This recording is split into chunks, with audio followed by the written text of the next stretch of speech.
Ai, ai, ai.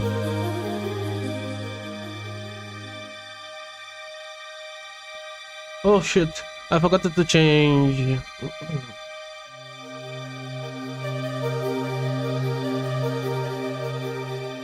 I forgot to change the thing. Let me go to my dashboard.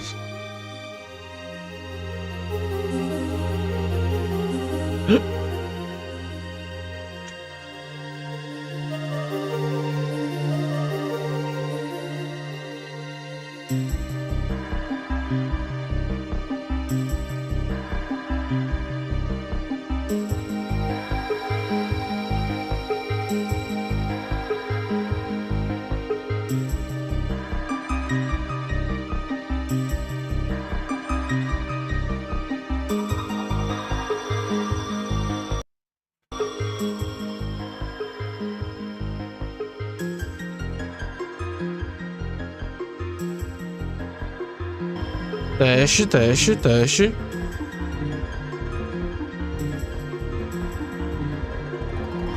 Teste, teste, teste.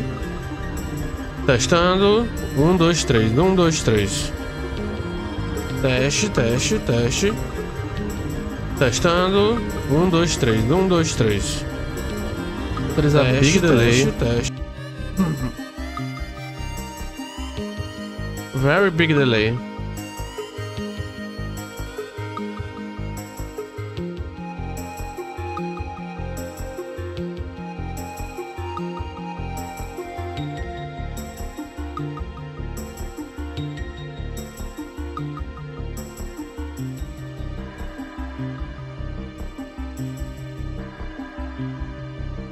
Testando, testando.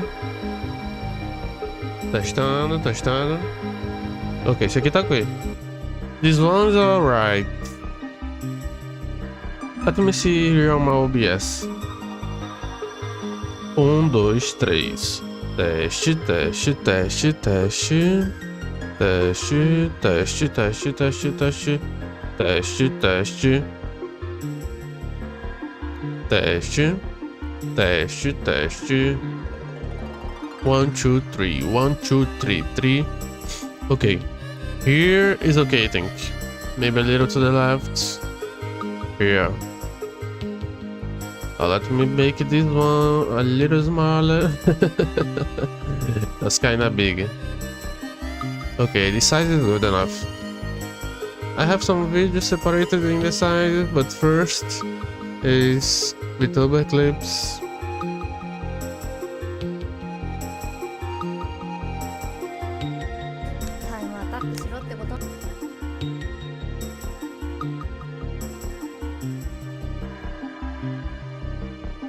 Whoa. I got notified of my own live. What the hell?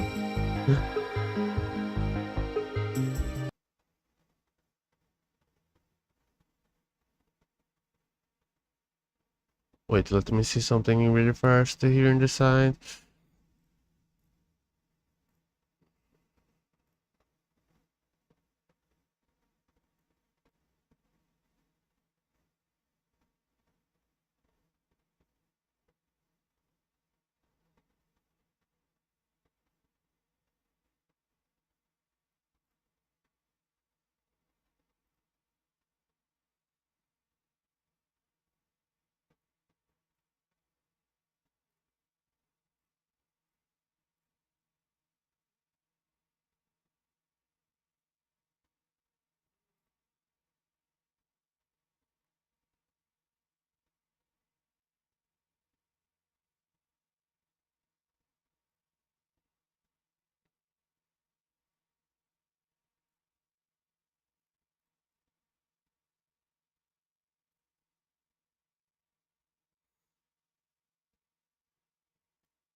Okay, I think everything seems okay.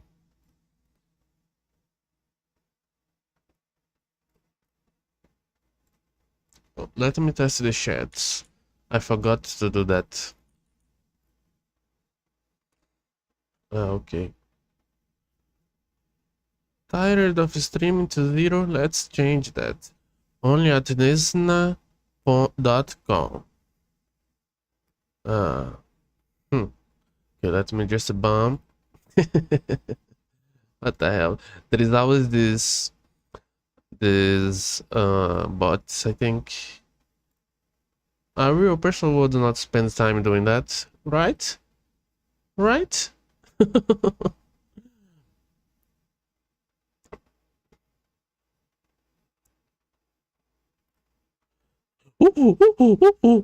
Hello, hello. Oh shit, my mouth is not moving right.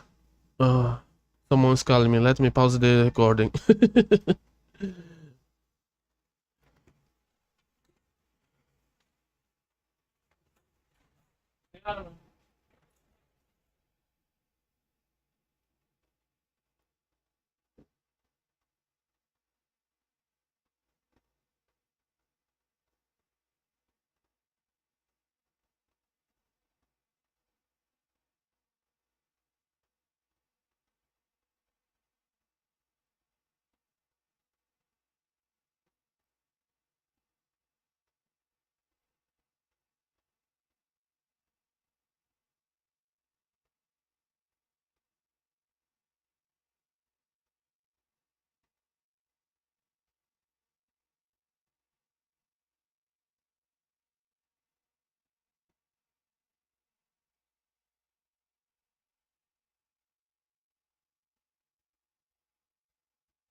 It is kind of funny. The moment I decide to start my streams, the moment people decide to that they need my help or something like that.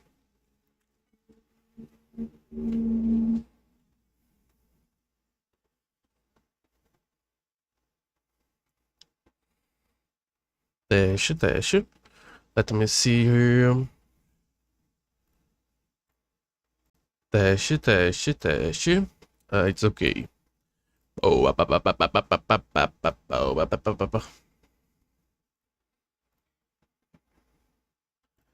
and I am back.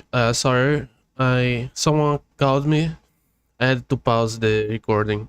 I forgot what I was saying. Oh yeah, these VTuber clips here on this playlist are the ones that appears on my recommendation. I have a playlist in the description that you can put your VTuber clips there. So if you want me to react to your clips, please just use the playlist, I guess. Okay, first one is Suisei watching the best Mario Kart player gameplay made her think life a little. Okay, let's see. Oh shit, I am in the way. Let me get myself out. Sorry, Suisei. Okay.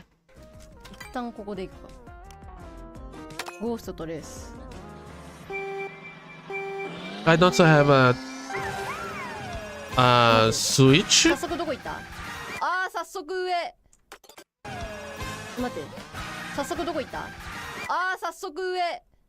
It's very expensive here because everything that comes from outside of the country has a lot of imposts and tariffs, and everything is more higher price. It's very difficult to have a PS3, PS4, everything.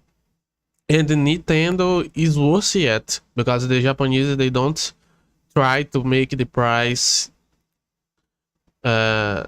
adapt to the region, and with all the tariffs and imposts get so high that normally people don't have here.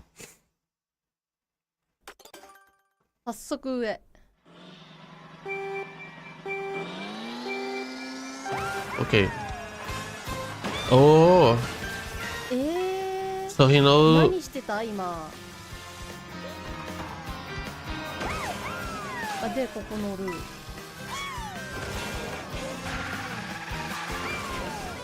Is that difficult to do? I'm not sure.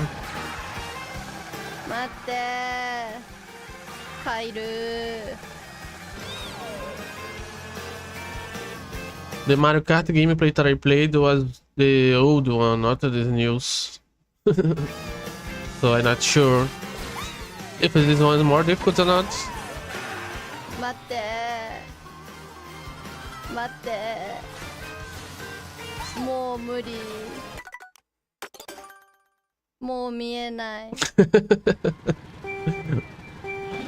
Watching his gameplay. Ah, okay. What the heck? So he knows. I guess he decorated it. No, he memorized the pixels to use the best trajectory in the map or something like that.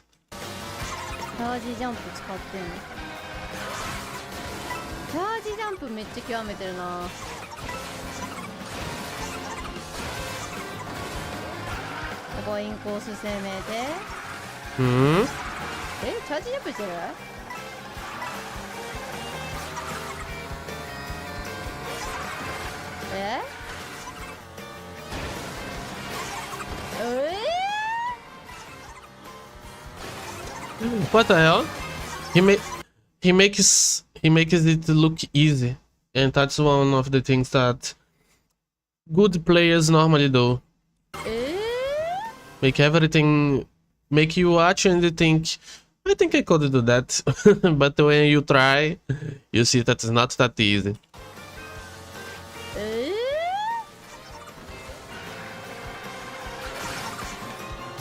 曲がりながら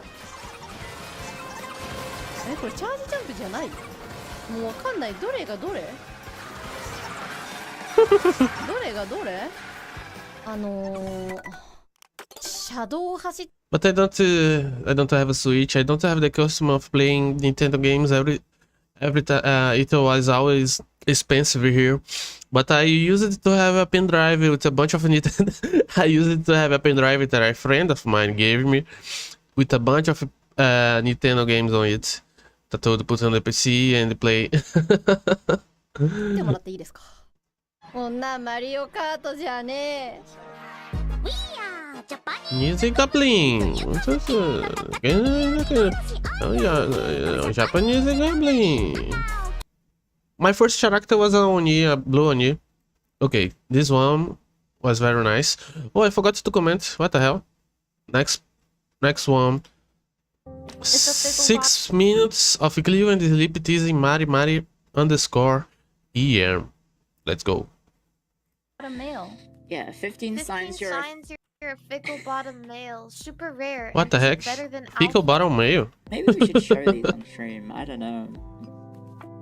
W fickle bottom. The end of alpha male. Is this new? Is this Fickle bottom. Is this a rare I think this meme? the first time that I heard this term. Fickle bottom male. Fickle bottom. It's just real. It's a scientific thing. What is No, that? What type on of Urban dog is that? Dictionary it says it's a man who believes he's a sigma male though. Oh. And he has no Fickle self-awareness. bottoms are rare and very useful. But I it like- says As you can see, he's fun to look at. I like how the second result of googling figgle bottom is figgle Is bottom. a Luigi good my name male? for my child? that's No! Wait, really let me hear again. It's fun to look at.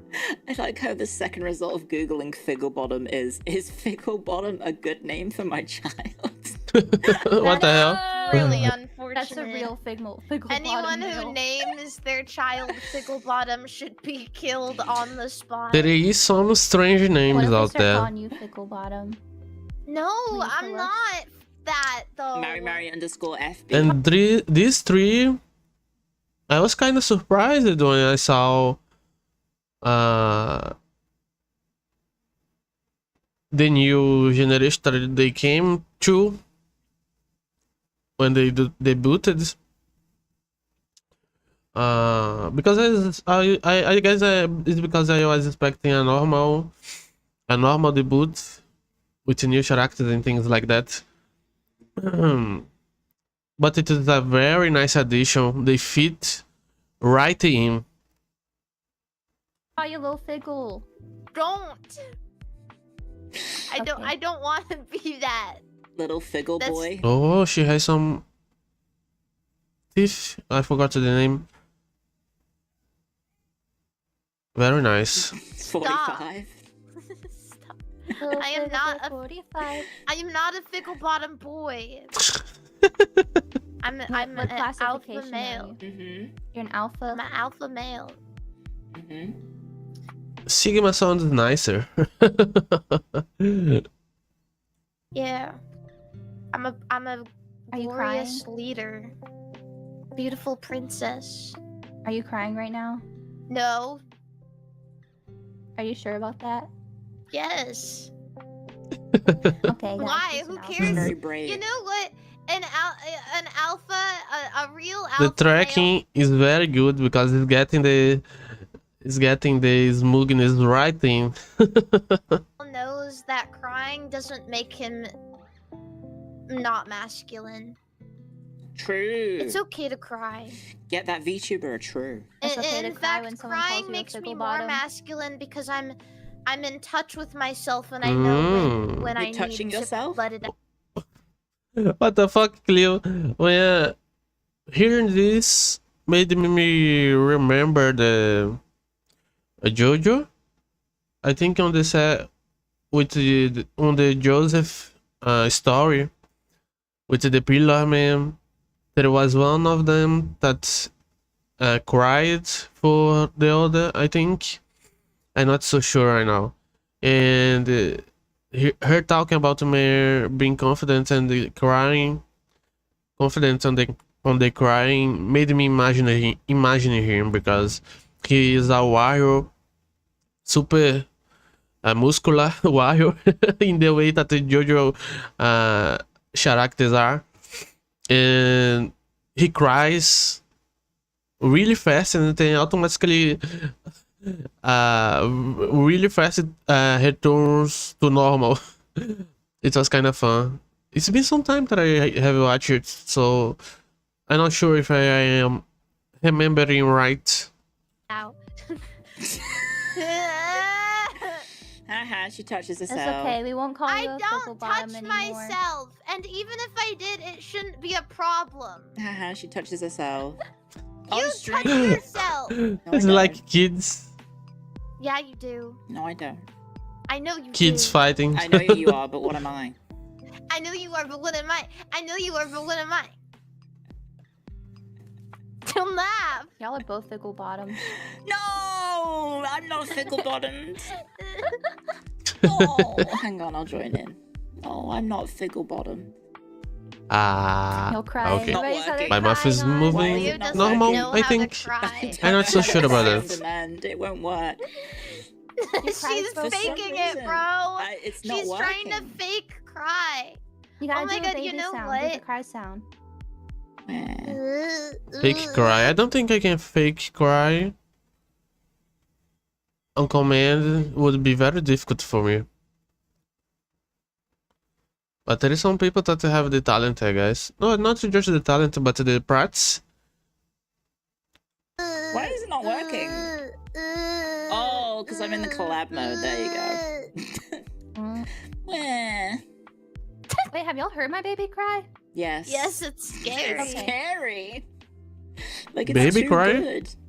I don't think while I back, heard it. Uh, Let me I tried put out myself a back tear on my stick, corner. like one of those things they use at movie sets to like make you fake cry, and that shit did not work. I put so much under my eyes. Either I have the strongest eyes in the world, or like you need to like use all of it. It has like I don't remember. It has like menthol in it, and so So it it stings your eyes? yeah, so the fumes go into your eyes and it makes you cry. It did not make me cry. You know why it didn't work? Why? It's because you're already the biggest cryberry to ever cry. The crybaby. Fuck. Wait a little. My thing. The string is falling.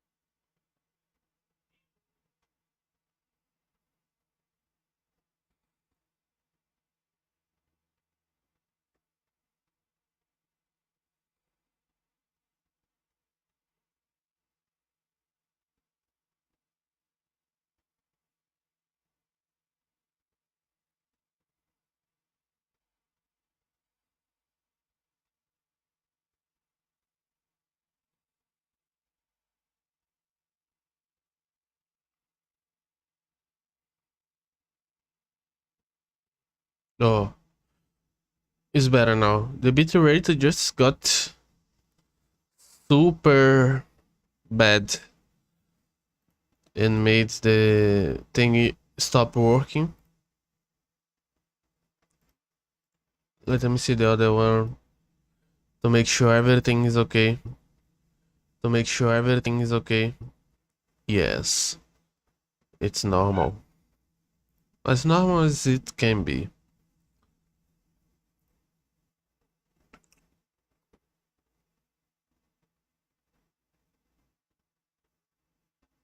Wait a little just to see if something else happens. I think it's alright now.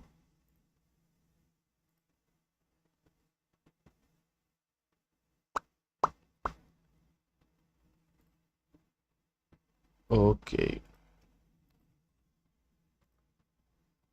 Nice.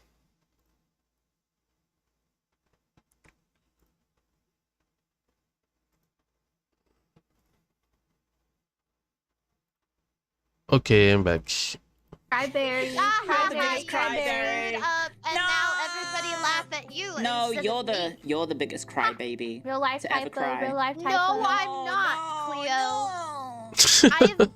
I don't cry. What the My hell? aura loss. My aura loss is I real. don't Crying cry. I don't pout. It is the three sisters fighting. I've never pouted. I feel like I saw you You can pout when pout? we were hanging out. When did you see me pout? When? when we were hanging out and you're like wanting to do something that no one else She wanted wants to do. her hot dog. Stop, bro. Stop. Wait. That's not true. I would never pout over something like that. I'm a dignified little princess, and when something doesn't go my way, I'm willing to bend the knee and allow everybody to go their own way. You Wait, already- but then why did Interesting. you tell me to kill myself when I said I pulled Pokemon cards earlier? Stop! Exposed. Stop! The little dictator boy 45. I'm not! Little Yeah, well, dictator I boy. may be a dictator, but you're a dictator. Huh? What the hell? But you said real women love hot potato. Yeah, is this something? Is this because I'm Irish? Are you being racist, Mary? What? I didn't even remember you were Irish. That's okay. Oh yeah, we forget Damn. sometimes. I don't remember that. Boil I 'em, do mash 'em, stick 'em in a stew. potatoes. Yeah, I don't get pouty. I might have gotten pouty when we were all together though. It might Oh, have been you a wanna bit. know? I feel like maybe I did a lot. I feel like I maybe do. To clear the air, maybe a lot of bit. Really? Oh, Yeah. I was worried I was that like just the audience talking- wasn't. let me go back a little It's a fickle bottom male. to make sure.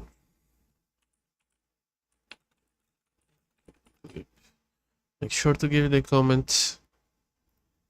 Really? These clips are kind of long. Try to choose the less long clips, but there is some really long. Clear theory on why there are so many used edits and art of her. I mean, after debuting on a new company, there is a bunch of new viewers, and there is much more eyes on her. And there is the hype too, the boot hype, the new girl hype, you know what I mean? So all these things gonna make it so people make more art, and we like Cleo, so and there is the hag hype too these days. People are loving hags. Hag love these things. Incentivate more art too. I was worried was that like just the audience talking- wasn't gonna accept us. Really? Worried about that? I was just talking the other day Strange. about how I feel like if there was anyone who should have been in phase, it should have been you, Cleo. I saw the clip. Yeah, and sorry, I wish you didn't see it. I was gushing a little bit. Yeah, you were being really sweet about I was Sleepy and gushing over Granny. and then Gushing you for Granny. and then you said that why is everyone yanking their dick to Cleo? Everyone is always yanking their little wieners over you.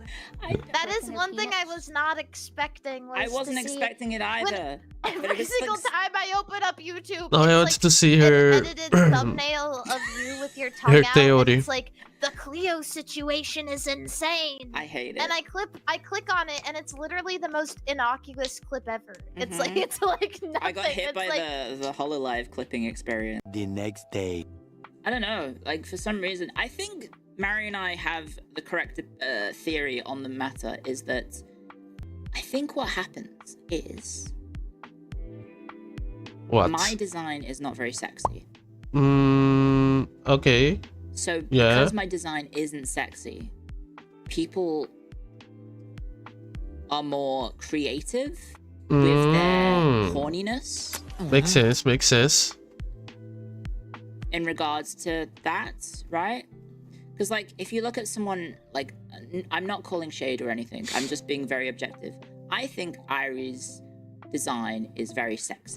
I think Irie is very, very sexy. This is true. Right? I think that's an objective statement about Irie's design, is that she is very... And the sex symbol, sex god of the Phase Connect, Panko. True. Sexy.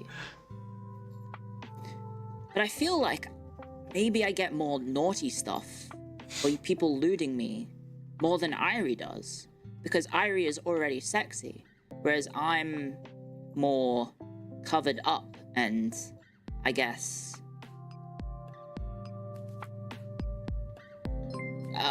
modest, maybe, is the interesting best way to put it. Interesting It's also theory, I Irie's guess. personality. That's true. Kinda Irie makes is sense. Very, how do we say this?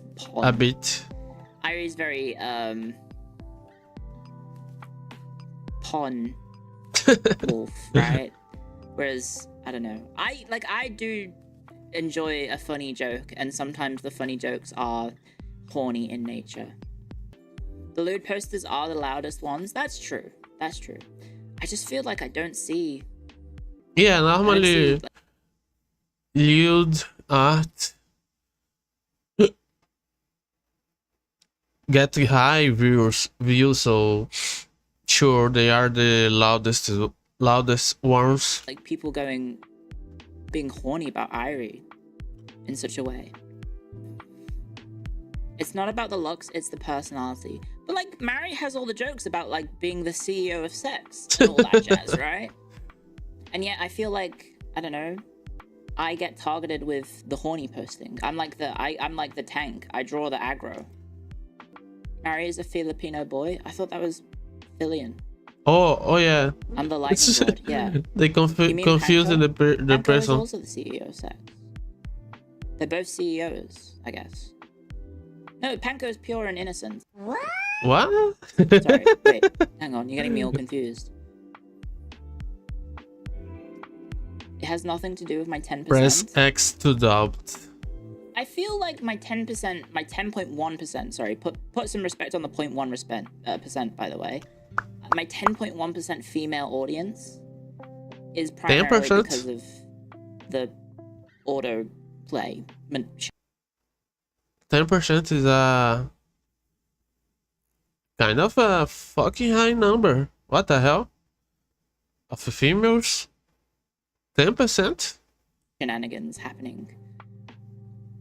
Panko isn't rude. She's lewd. She's Italian. That's true. That is true. Mary's also not very sexual. She is, but she talks about, I don't know, crass topics a lot. I feel like Mary talks about more crass topics than I do. I don't know. But yeah, that's my assumption is that my assumption is that people are, I don't know, maybe looting me because of my more modest design, because it's like the power of imagination is greater than the power of imagination greater than visual stimulation, correct? Perhaps. It's a interesting theory. I try not to use. I try not to use Twitter too much, so. But I did see some arts of her, but I don't know if it's that more high than the other girls. I would have to be looking out to see it. Maybe I should do it. I'm kidding. Sometimes less is more. Intellectual stimulation is powerful. Yeah, because I mean, you guys have a bit of a reputation now, but it's the loud minority I finished stream to see a Hatsune Miku edit of myself, in which I have Hatsune Miku hair, and then I'm not even gonna touch the second edit of that one because that's going a bit far. It's also the voice. I hate my voice though. Nah. I don't like. Her voice is good. I like her voice. I guess every person don't like their own voice. I too don't like my own voice. Every time I watch my own VODs to see how I am doing, how the audio is doing, I have a deeply high dislike for my own voice. So I guess this is a common occurrence. I listen to my voice. It's phase connect at this point. Because, like, I did have people be silly, horny jokers prior to being in phase. Like, there was, you know, some of my regulars have a reputation of, you know, as a joke. Well, maybe not as a joke. Maybe not a joke. Maybe But they're saying others... it's a joke, but it's not a joke considering they're But doing... as I said, now because there's more eyes on her, there will be more artists. And more people wanting to see that. Yeah, anyway. But now there are hundreds, if not thousands, and millions more along the way. Clear mania to the moon. Wow. I'm building a Good takoyaki. Bro, too good. What happened to the taco? My wife.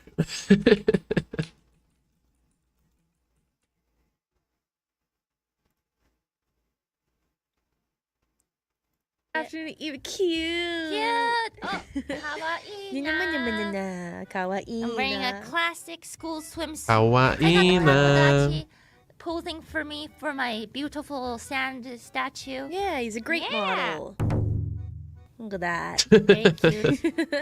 Oh, you're doing a great job. You're doing great. Excellent Make sure to model. stretch your tentacles after this. Mm. You get cramps. You're going to need to. Stretch my tentacles. Class, Jajan. Yukata. You know, Very cute. Did you check these slides? Did you check these slides? Oh no! I didn't see that. No, this is what Mori Calliope would call it. This is why they named it Oh, that. yeah. Mori Calliope would call it. I saw this clip in Yes, I'm another also thing. enjoying the fireworks festival. Another- I got some takoyaki in hand. Another Where's channel. Takodachi still. Oh, I don't see them. Suspiciously, they're missing. Stuff some. Put some interesting titles. Sprawled out. Taco it easy, guys. Taco it It was easy. not a buff takodachi. It was a takodachi on a He's tube. completely sprawled out. Pancake. They're melting in the heat. And look, there's a takodachi mountain. I mean, I told Not takodachis they could be taco. anything, but I didn't realize there'll be a mountain. I mean, I guess that's doable. I guess I made two different statues of the same ones. It's like the takodachi after work. modeling. It's like, I'm tired. I'm gonna go into the water. How'd you balance all that? It's beautiful. Good job. Beautiful, Did I put? Yes, I put. beautiful, Nice. lovely. Light work for Nina Mike. Next one. Yeah. ねでもねいやすごい Vivi clip, nice. Talking about Vivi favorites more. ねでもねいやすごいんだよ。何がすごいってペコマリのお二人も朝起きてて絶対に寝坊してないの Oh が yeah, すごいよ。 they have their routine now of how to do things. 日間あるんか。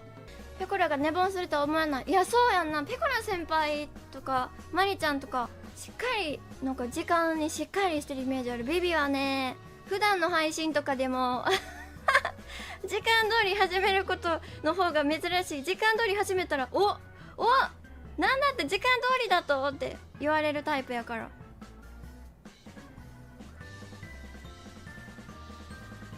ペコラは昔寝坊して勝ち泣きしてた。そうなの？いつもさ強い人がさこうちょっと弱さ見せるとさなんか燃えるんやけど Oh, 愛おしく感じる余計。So she loves all the sides of Pecora. はいってギャップ萌えってやつ Gap ちゃう Moe, かも yeah, the ギャ Gap ップ萌え Moe. だ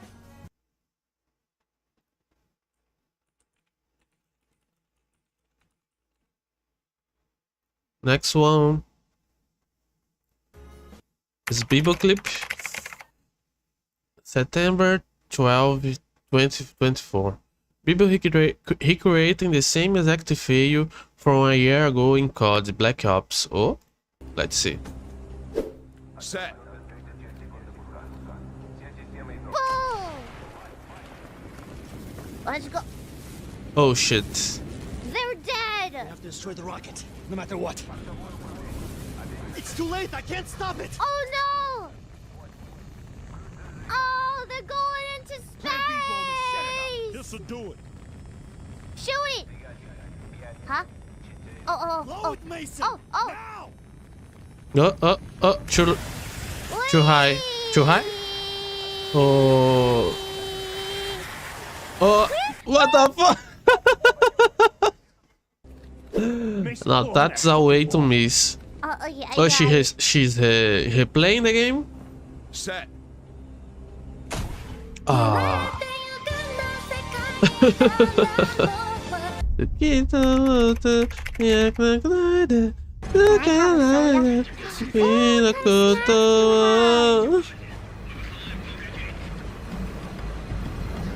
hot coffee. Planted the C4. Maybe this is the one that I played. I have played the two Call of Duty's games. It was, I think, Call of Duty 2. That was in the second World War. And the 4, I think. No. Maybe, I don't know now. But I haven't played 2. I just don't remember the second. Bodies ASAP. We don't have much time. Oh, whiskey? Undertone? What even is an what? Bro. Taking too much time fooling around. Bodies ASAP. We don't have much time. Oh, we're gonna explode bodies. Get to an elevated position. We'll ambush them when they discover the bodies. Bro, what the hell? most consistent VTuber. I love you.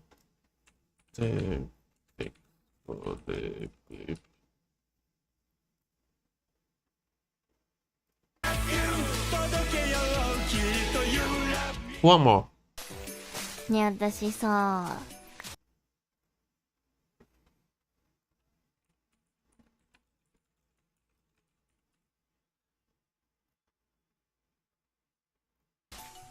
Sora-chan! Let's go. I remember when I started watching her. I've been watching VTubers ever since 2018. My first VTuber was Nekomiya Hinata. And I basically saw the scene grew up. I saw Sora from the beginning. Getting help from Shiro. Bro, what a time, what a time. And she came so long, so high. ねえ、私さ、1ヶ月後には8周年なんだっ Holy て。 shit. 8 years. 早いね。怖いね。もう8周年だって。もうすぐだね。8年間もさ、同じこと続けるってさ、すごいよ Yeah. ね。よく考えると。あっという間だよ。横にすれば無限じゃん。そうだよ。無限大の年だよ。Mugen. 8年はまだ新人だよね。そうだよ。私、いつまでも新人だから。オッケー。よろしいみんな。私、いつまでも新人だから。良いよね。それでいいよね。んみんなどうしたみんななんか変なことあった話聞くよって。ないです。ないよね。ないと思った。よかったよかった。はい。ベテランって言われてさ。And And all these years, she never changed the setup on the bed. 何でもさ、ちゃんとできると思われることのって言われてさ、何でもさ、ちゃんとできると思われることのさ、プレッシャーあったらないさ。Oh, makes sense. ずっと新人でいたいよ。 The 新 pressure 人でいたい。 of being a veteran. そうだ。Okay. For my VTuber clips, that's it for today. If you want me to watch your VTuber clips, I have a playlist that you can collaborate. It's in the description. If you watched it until here, please give a like, comment, and subscribe. Bye bye.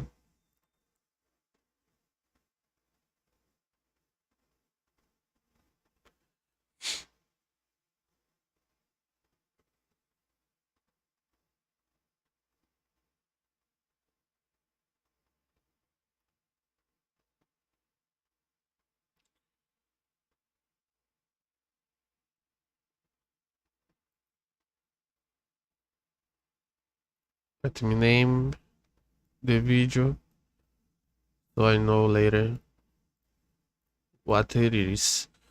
VTuber clip reaction. Okay. Two more VTuber videos. Let me open the links. My manager told me. This one. I'm gonna turn. Yeah. I think I got confused a little. From the same channel, I think I should let to another time. So let me put this one down.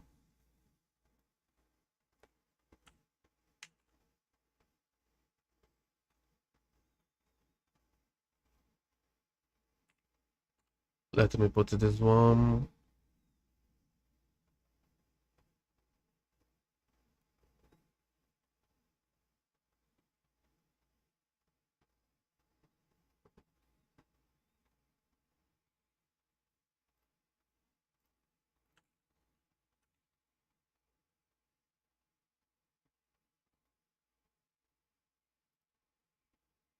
I'm gonna turn down my mic a little. Let me put this one on the playlist again. Let me see what it is. YouTube compilation videos here. I guess I put it by mistake. No problem, no problem. This next one. And the last one is the biggest. This video. The new internet story video. Let's see how it's going to be. Okay. Hello. The link to the original is on the description. I have a playlist if you want me to watch your VTuber clips. Is on the description too. And this one is 14 minutes of insane VTuber clips from Cat Shares. So let's go. Another compilation.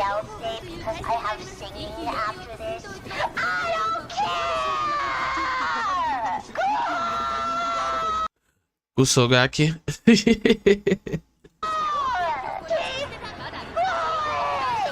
Let's say the gamer words together. I love say the gamer words. I say them every day in my daily life. But you guys don't know because I can say them on stream. I am so glad you Don't know because I can say them on stream.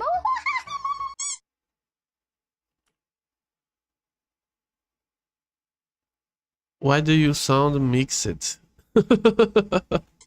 I am so glad you enjoy me enough to. I'm gonna let this the image this way because it's easier to see the subtitles. Subtitles? Yes, the sub when it has. Jack off to me. What? To. I am so glad you enjoy me enough to jack off to me. Well, in a way, it's a present. No, not a present. Homage. A homage to you. We have one A. No, Saba. Sure we do. Ass. Lisa, I need to know your opinion. Oh, on I that. still have to Okay. play the new update, the last big update. I did not play because I knew that I would start streaming. So I would let to first try on stream, you know? Okay. So what's worse? Of the Holo Cure. Moldy dishes Yeah. or piss bottles? What the hell? Oh my fucking god, dude. This has There has been some nothing time that you don't see any Lisa and Pipa collabs. It's been some time. to do with anything. I would like to announce that Iris and I bought matching underwear. I also, What the- as a kid, had a salt lamp, which was like a brick of What's like, it- salt, and I would bite off chunks and eat it like religiously. What the hell? And I found out 20 years later they got recalled because they caused brain damage when consumed by it. Aye. Wait, why did no one stop you? Why? Because they did not know, I think. My little sister too. Oh my god, you made your little sister. You have to bring her down with you. I know. Well, listen, she went to college and made the family proud. I'm playing Roblox with Doki Okay, Birds. but You just need to put it in the fridge, right? And wait for, like, you know, Oh, the Saturday. thing to become bigger. You like this? Ooh, you dirty. Oh yeah, you fucking slut. What the fuck? Oh, これって何に反応するの Ayami, Fubuki, and これって何に反 Suisei. 応するのほいほい。足音も。You know who I really just admire deeply? Matara. She's been, oh my gosh, she's been going for so chugging away for so long. yeah. She's really old. Oh, Creamy! buzzball my vlog! I hit the desk so hard the buzzball committed some. I really like Creamy. Can't tell. Which one? It's on the YouTube black. Yes.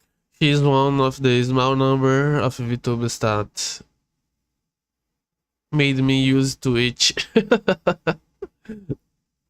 But now she's would streaming too. I don't remember if she stopped or she's still doing it. So how's your day been, Grimmy? It's been concerning. And Good. she definitely Can you leave me a good review on definitely Craigslist? has Quit it up! one of the best No longer have voice. fingers, woman. I still see spots. Do you Oh my want dinner God. tonight or not? I'm the one that cooks. I am the one who knocks. Remy, I really have been having a lot of fun today. So thank you for hopping on the stream. Yeah, yes, yes. Cut it up! That's it. I'm so sorry, but I think there may be some sort of disturbance here. I'm not familiar with like the culture of like this specific. Oh my god. Oh my god. Yeah, with the chair now. Yeah. What the fuck? Yes, the screaming. Oh my god. So, what's your favorite color? Chat, what bone is this? That's right, that is the The iliac, pelvis. the ilium as well as the sacrum. So this is actually your coccyx at the tip. This looks like a femur because this is the greater, or this is where the greater foramen goes into. Yes, and that's where it connects to your patella. Cotton sure knows a bone when she sees one. I sure do. And when I feel one. Thank you. Thank you so much. Is that a lighter next to a gas pump? Oh, Oh! Stop! This noise is real. oh, what the hell? This has to be deliberate. This Shondo in Fillion stream was crazy. So, would you call this a woman moment? I think I would call this a woman moment. I feel like honestly, I don't think it was her fault. I think it was the fault of the people who sold her the car. What do you mean? They let a woman drive. This was an accident waiting to happen.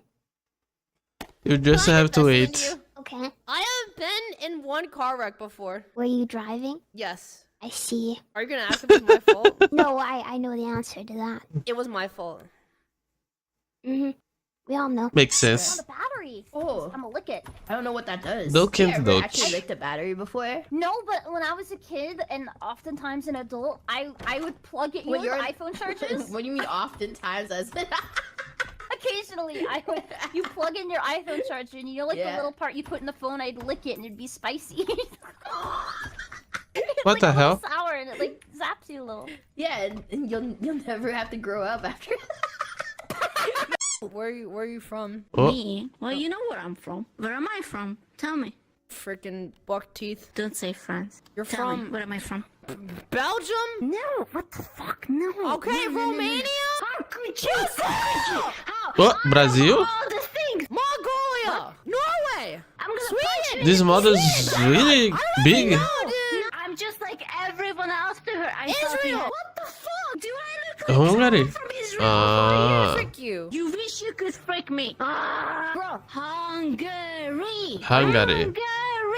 Then get food! Oh, Cora, you want to see a really funny reel? Oh, Why can't we see Donkey Kong's individual cheeks? That's a bummer. I think it'd be funny if we could see his butt. I think it'd be more endearing if we could see his individual butt cheeks. You will later. We will? oh. Cheeks! Well, more Calliope. Looks like we're getting married after all. Where's she going? Why'd she leave me? She's getting ready. She's putting her Bro, wedding. GG 3D live. I still did not come to watch, but I saw some clips and it was crazy. Press on. Sonic yeah? Bounce on it, Dio. Yeah! Crazy style though! Oh, do you know the meme where that comes from, Henya? I don't know, but when I say it, people are happy.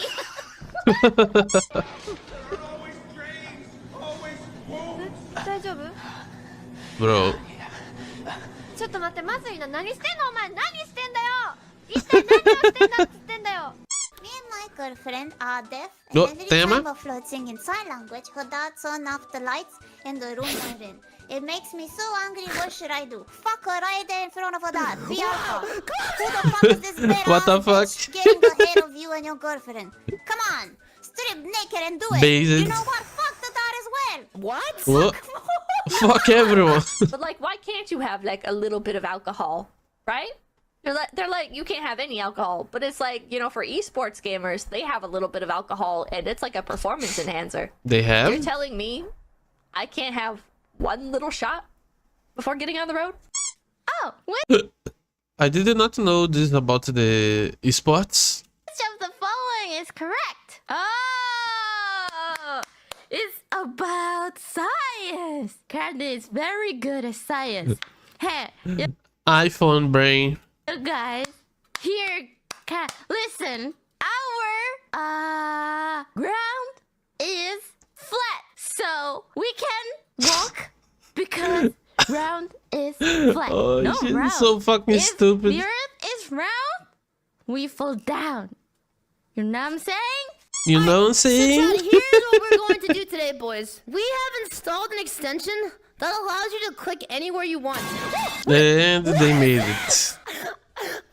You made a pair of balls, and it's segmented. What are you guys doing, man? Okay, so we're drawing penises on my stream. Great. You guys are modern day artists. The greatest I've ever Now seen. it's whole. Okay. What the fuck? It's bigger than me! They ignore us. Stop. Bunny girl Henya. Woo. Ooh, ooh, ooh, ooh, ooh, ooh, ooh. Be the whiny little bitch, Dio. Stop being a whiny little bitch, Chad. I love this song. I know. Oh my god. God, there's something about K-pop that just Right? Really? oh, the cat's just there. I crony. I never saw the. I never really liked the K-pop. doesn't come from hate. It comes from love. Use eye roll. Crazy. You know what the government is hiding from us? They're What? hiding all the good kush. I feel like such a poser when I say that. I've never smoked a weed in my life. They're hiding the alcohol that gets you drunk but doesn't have any calories and also doesn't make you hungover the next day. Those fuckers. They're hiding the red pill and the blue pill. I just know they are. They're hiding the chests of all the girls who stay flat. Keep it hidden. Keep it hidden. And then there were some cosplayers. They came up to me and I was like, wow. And they were like, oh, we're fans. And I was like, boobs. I was like, What the fuck? Sorry. I couldn't stop staring. Booba. It's okay to stare. Then they shoved their boobs in my face. Oh. Minto. Winning. Off-Kai was fun. Oh, it was an off-Kai, nice.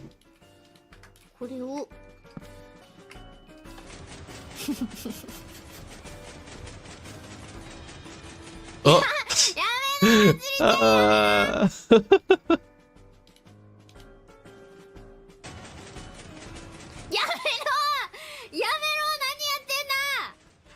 Of course it's Matsuri. And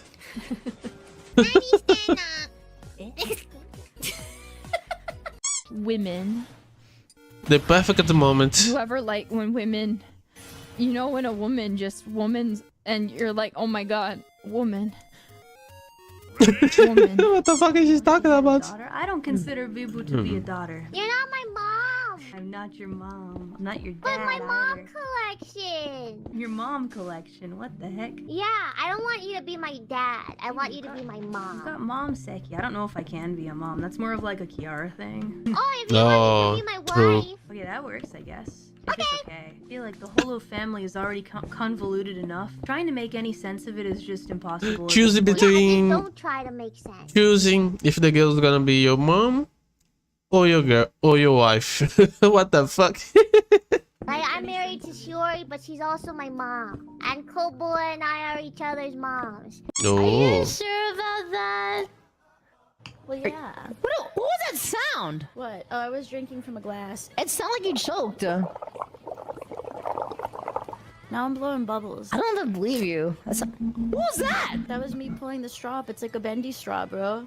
Are you trying to cover a bong rip with a glass or what? Bro, I wish I was smoking a bong right now, but I've never done that in my life, so I wouldn't know how it would be like. But no, this is just my glass of my beverage. Is she lying to me? Yo! We're gonna do something I like to call a pro gamer move, and that is running away from consequences. Oh.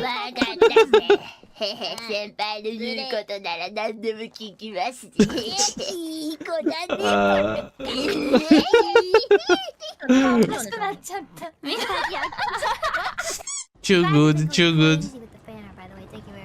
Yeah, the fan art of Saba is still going crazy, but on the debut, why something else? I spend way too much time scrolling because I want to keep looking. Why is there so much art of putting me in a jar? Weirdos. I like how my sound guy was like, okay, let's bring down Chibi Doki just a little bit. You have a sound guy? I have a sound guy. I was telling my chat that like I'm like you are so professional. And Oh, I'm, she like, has a freaking sound straight guy. cat. Like I was like, dude, like Interesting. I don't even know what the frick a collab room is. I'm a sound guy. Okay. Collab room? Oh God, no! What I is do that? have- my mic is $1,000. It's a good mic. Don't worry, Chibi. I can tell. The moment I can upgrade mine, I go. I don't. I am gonna talk to management and I will un-orange Oh. you. You will not be orange anymore. You lost orange perms. Why so many people want me to get gold chip? No, I'll not get gold chip. You watch me, Pamalo. Uma Musume. And she got gold ship.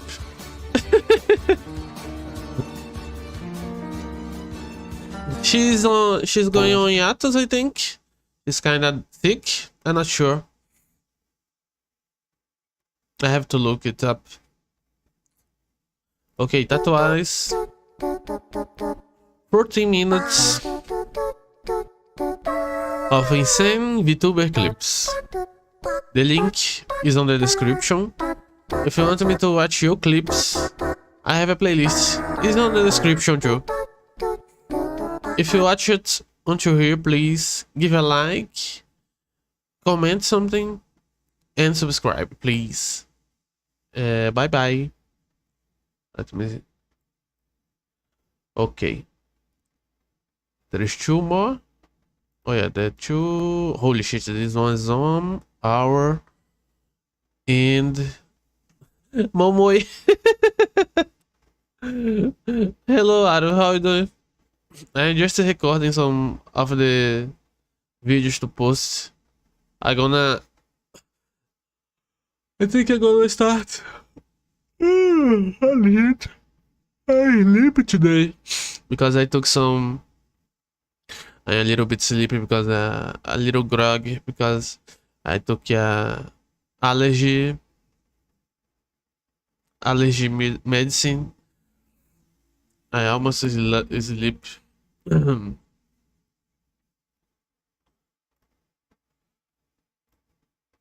Let me name the thing.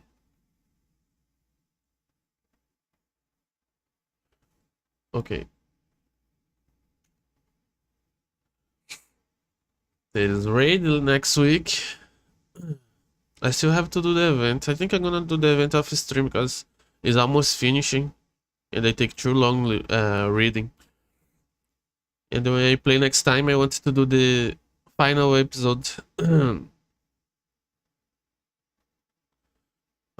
14 minutes of insane VTuber clips. Okay. The second for the day. Now there's 2 more.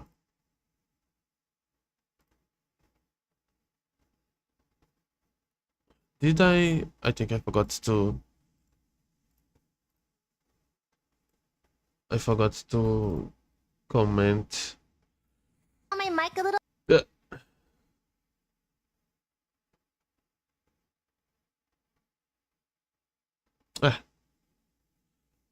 Let me just start.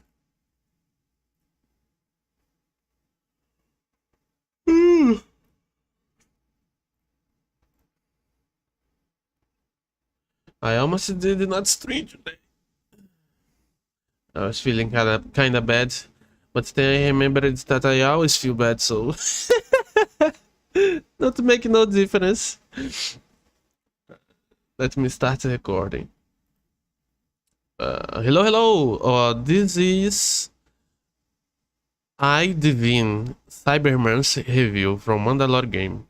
It was requested for me to watch it. The last one that I watched was the pathologic video. I watched the 2 parts, and the second was definitely better. I still think my favorite Mandalore game video was this one, the Mystery of the Druids. I really liked that one. Okay, this one is kinda on the lower end of time compared to the others. Divine Cybermancy from 2011. Okay. So, this is Divine Cybermancy? How do I even What the heck? this? I've heard people call this game inaccessible. First but that person? doesn't seem like enough. Mechanically, this is a pretty complex game. It comes with 23 tutorial videos, but you can still get lost. That's already kind of rough, but it also comes with one of the strangest plots I've ever seen in a game. Things are about to get weird. What the fuck? What is this language? I tried to identify, but I can't really get I've gotten a it. ton of requests to do a Divine Cybermancy video, and I was I already like the way familiar it with looks it, but I can a safely little. say that I appreciate It's a bit old graphics, but I don't have a problem with the old graphics. If the artistic, the artistic direction is good, it can work really well.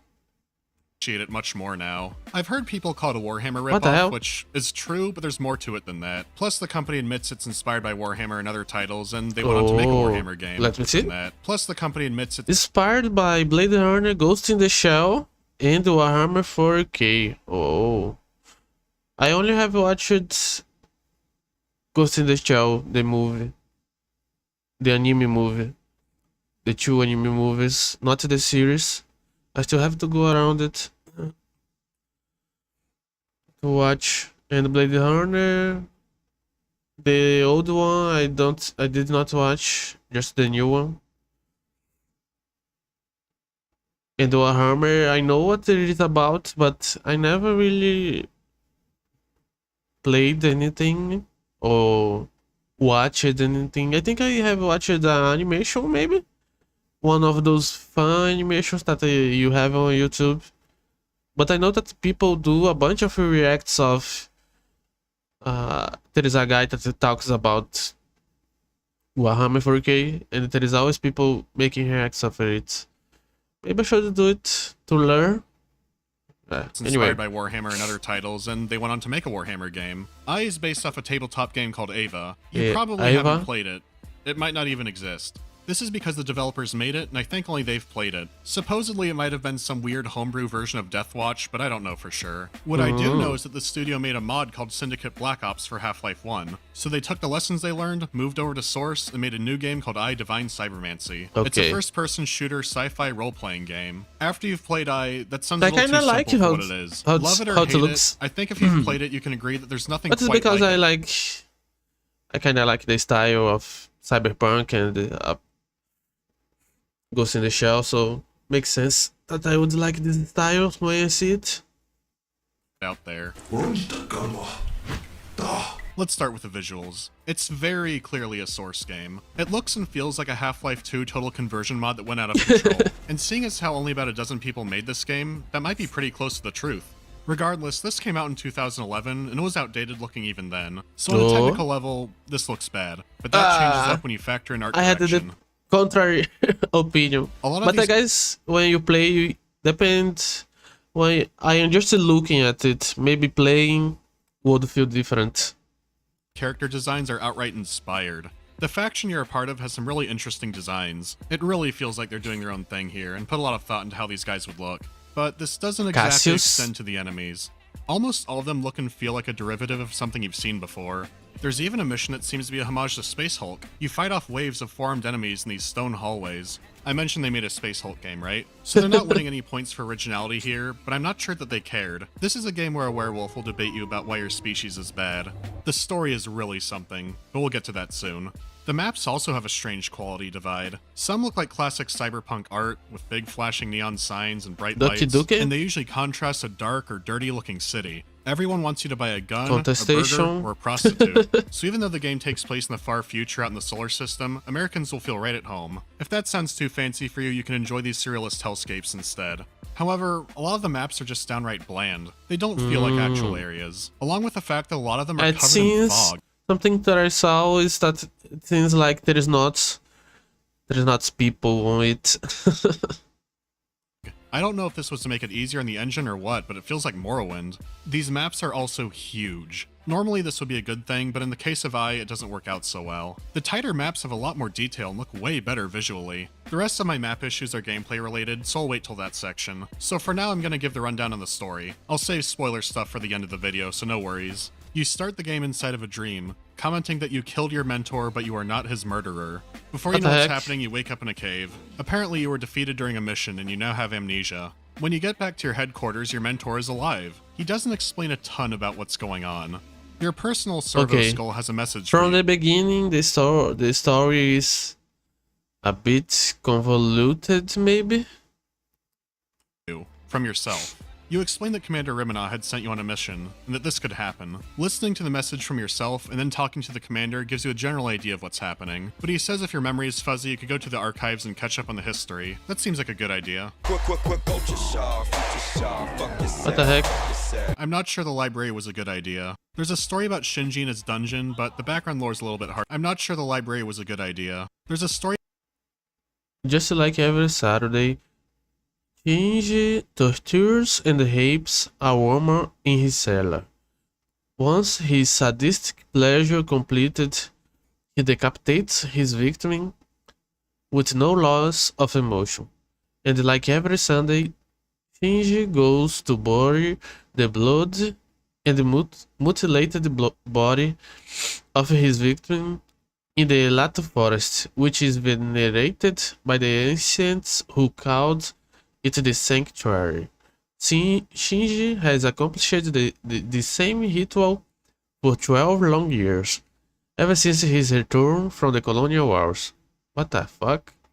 About Shinji and his dungeon, but the background lore is a little bit harder to get to. It also says you shot your mentor, even though you just talked to him, and the commander was talking about him. Since there are a what's lot of going on? reading. Well, the first thing you should know is that this game is not in its native language. It's a French game, and not the best translation. The big positive is that this makes the dialogue incredibly entertaining. This leads into having some pretty unforgettable conversations. When someone insults you by calling you the messiah of rodents, you don't forget it. Or threatening to rip off someone's face and wear it as a moron party mask. It gives the game a lot of charm, but for the story it's a nightmare. This clip is a good example of what I'm talking about. A character talks about how you, he, and your mentor were trapped on a ship for a century. Does he mean that in a hyperbole like, you were there forever? Or were you literally trapped on a ship for 100 years? So when things don't make sense, most people just think it's bad translation. The history was scattered and inconsistent, but here's what I got from it. Space exploration was going great up until the year 2116. The next 300 years are a blur. At some point, Mars declared independence and waged war against humanity. It also turns out that all reality is affected by something called a meta-strumonic force, and demons are real.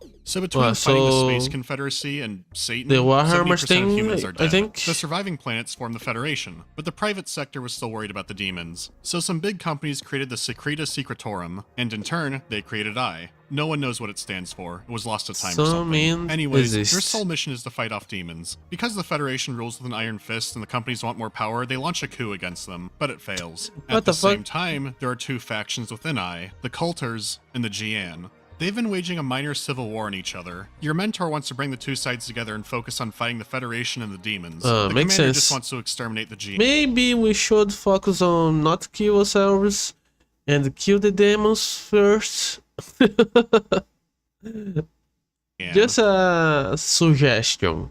The game drops you off in the middle of this, and this is behind levels of intentional incoherence and bad translation. So if someone picked this up kind of casually and wasn't paying attention, you can get lost quickly and easily. Stuff like the holy CVS receipts are never explained. So let's get right into the gameplay.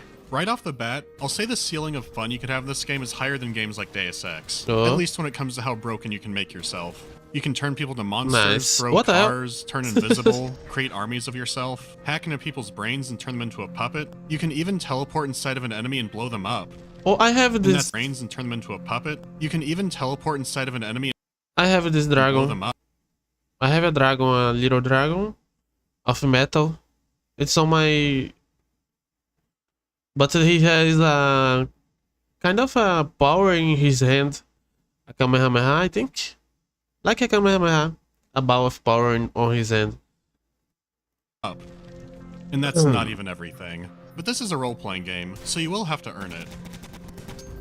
Here's how character building works. When you first fire up a game, you have 3 genes to choose from. Each one affects a different stat. Some might give high bonuses to one, but also give penalties to another. So when you roll, you can get a balanced character. Or you can just put them all in the meta gene. Then you roll until you're pretty overpowered. What the hell? Even if you start with a high stat character, you still have mountains to go. From the beginning, you can. By killing So from the beginning, you can break the enemies or doing missions, and then when you level up, you can spend ability points. That's not groundbreaking, but that's not all there is. If you've played I, you know what I have to talk about here. For just about everything you do, you get a currency, but it's not credits, It's Bruzoff. If I mangled that pronunciation, I apologize. Bruzoff. I used to be under the impression that it was just a weird sci-fi currency they made up, but after I actually googled it, it turns out it's an obscure French slang for money. That took me by surprise. The thing is, there's a world of wonderful things you can do with this Bruzoff. If you have enough money, you can open up your character menu at any time and buy a cybernetic upgrade. These improve your character in just about any way you can imagine. I would advise investing in your legs. More on that later. You can use your money in the temple headquarters to buy new psychic powers, cybernetic powers, or new weapons.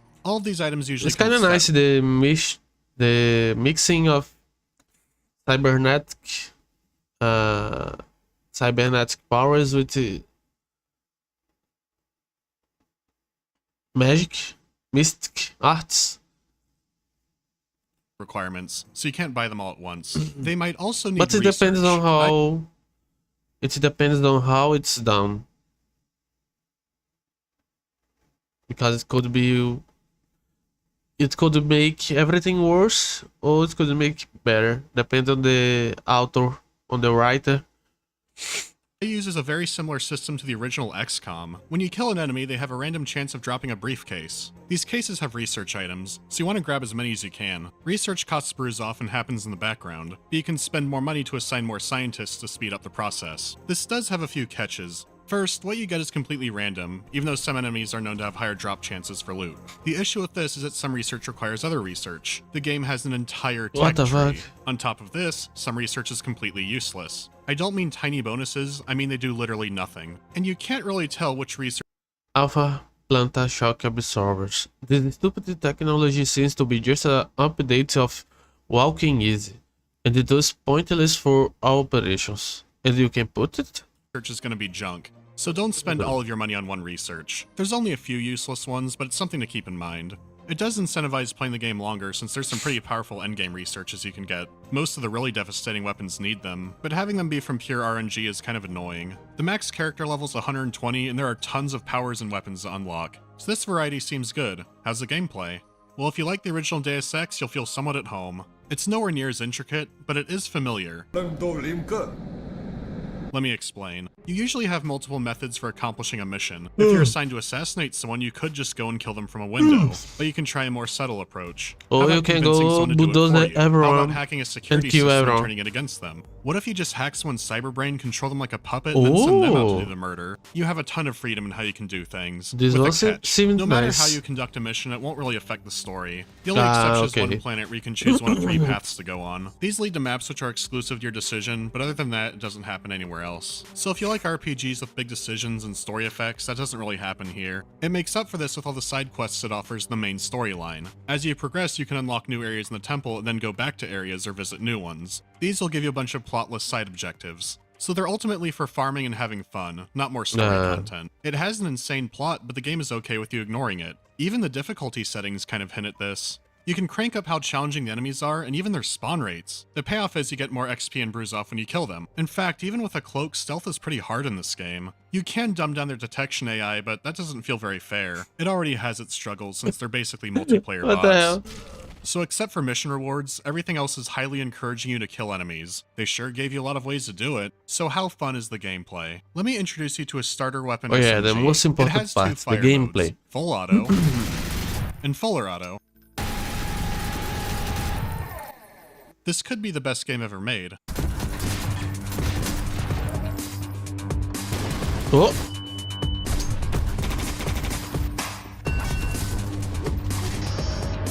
At least the combat looks a bit fun.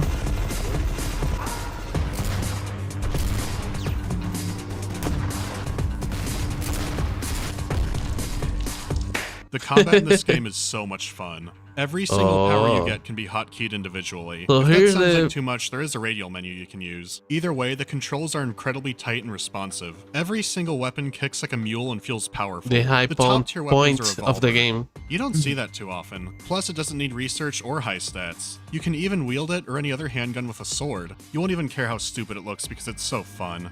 I mean, as the game would say, holy weed. So this game can be a blast, but again, it's an RPG, so there's some finer details and some problems. Some people stop early in the game because they don't know they can turn into Samurai Jack flying around in the Matrix. I know because I'm one of them. I had tried playing this game twice before and only got a few levels in each time. So here's what's happening. The game uses a grid-based inventory system. Got bored before the fun. I mean, if the game can't keep you on there, it's still a fail. You shouldn't have to wait to have fun on a game that you pushaged. As long as you have space, you could have any weapon equipped and all the ammunition for it. However, the more you're carrying, the slower you'll be. Equipping heavier armor and carrying bigger weapons will make this even worse. And like I said before, these maps are enormous. Sprinting depletes the same resources you use for magic, or powers, whatever they are. Either way, you don't want that yellow bar to be empty. You can crouch down to recharge energy even faster, but it's still pretty slow when you're starting out. This is a section from the end of the first tutorial map. Look how far you have to climb down. Look at this walkway. There's not a set piece being shown off, there's no enemies here, it's just needlessly long. In the first city mission, you might have to cross the map 4 to 5 times. The ends of some of these hallways don't even render. That's how far you're going to be walking around. I usually don't mind this if there's a lot of atmosphere or things to find, but in it's just silly. There's an alternate path in the tutorial where you don't have to fight any enemies, but I'm kind of convinced it's a prank. You crawl around in kilometers of vents, you jump down the Tower of Terror, you climb up the biggest ladder in the game. Just taking time. Maybe it's a prank. More vents, and guess where it spits you out? At the same side of the walkway you would have taken if you had gone around normally. Who does this? Basically has the long way and the longer way. So even if you start the game with really high agility and wear light armor, you still need to put points in those cyber legs. Then the problem isn't as bad. They'll race behind you. They will stumble. They will fall. But in time, they will join you in the sun. Oh. In time. High jump, true. Accomplish wonders. Ooh. Okay. It's gonna be a while before you're there, though. I also know some people who are turned off by the death system. Besides losing health, there are other effects you can have, like going insane or hallucinating, but you can perform maintenance on yourself to fix it for an energy cost. Out of everything, you seem the most likely to break your legs. That slows you down, so you really don't want that. When in doubt, just press the button until the game confirms your legs are okay. Because if you play through this with broken legs, you're gonna have a really bad time. You can also heal yourself or others with medkits to regain health, but don't use it too early. You can overdose on them and die. It's amazing. You can always die directly the old-fashioned way from some bullets. But there's also a minigame for hacking. You can hack almost anything. Instead of just holding X to hack, you basically play a turn-based strategy game. There's some big benefits to hacking, but if you fail, your cyber eyes might get taken over, or the security system will fry your brain and you'll die instantly. What the hell? When you die, a resurrector will activate. This will get your body back up where it was. If you manage to run out of resurrectors, it'll kick you out of the level and shove you into a dream again. But then it'll pick up your mission from a checkpoint. At first, I thought this seemed way too easy. But these resurrects don't always go smoothly. There's a chance of something bad happening, which depends on a karma system, which frankly I don't understand. But if this is triggered, or if you die in a way where your body can't be resurrected where it lies, you get a fatal wound. There's a few kinds of these, and they can stack, and they are permanent stat debuffs. So if someone is exceptionally bad at the game, their stats can be reduced down to what's basically unplayable. Types of fatal That's a good wounds. incentive to not die. The only way to cure them is with researches down the tech tree. They're fairly rare, expensive, take a long time to research. There's a different one for each fatal wound. So a clumsy player only interested in the story isn't going to get very far. Unless they bring a friend. And fucking how hard were you to make this game? Oh, you can play multiplayer. Are they saying that in English? Oh. Yeah, perfect So English. you can have a good fun. Dude, it's English. No, dude, I'm telling you, it's doing it in a different language for me. It was English? You guys ever played Silent Hill? The fuck?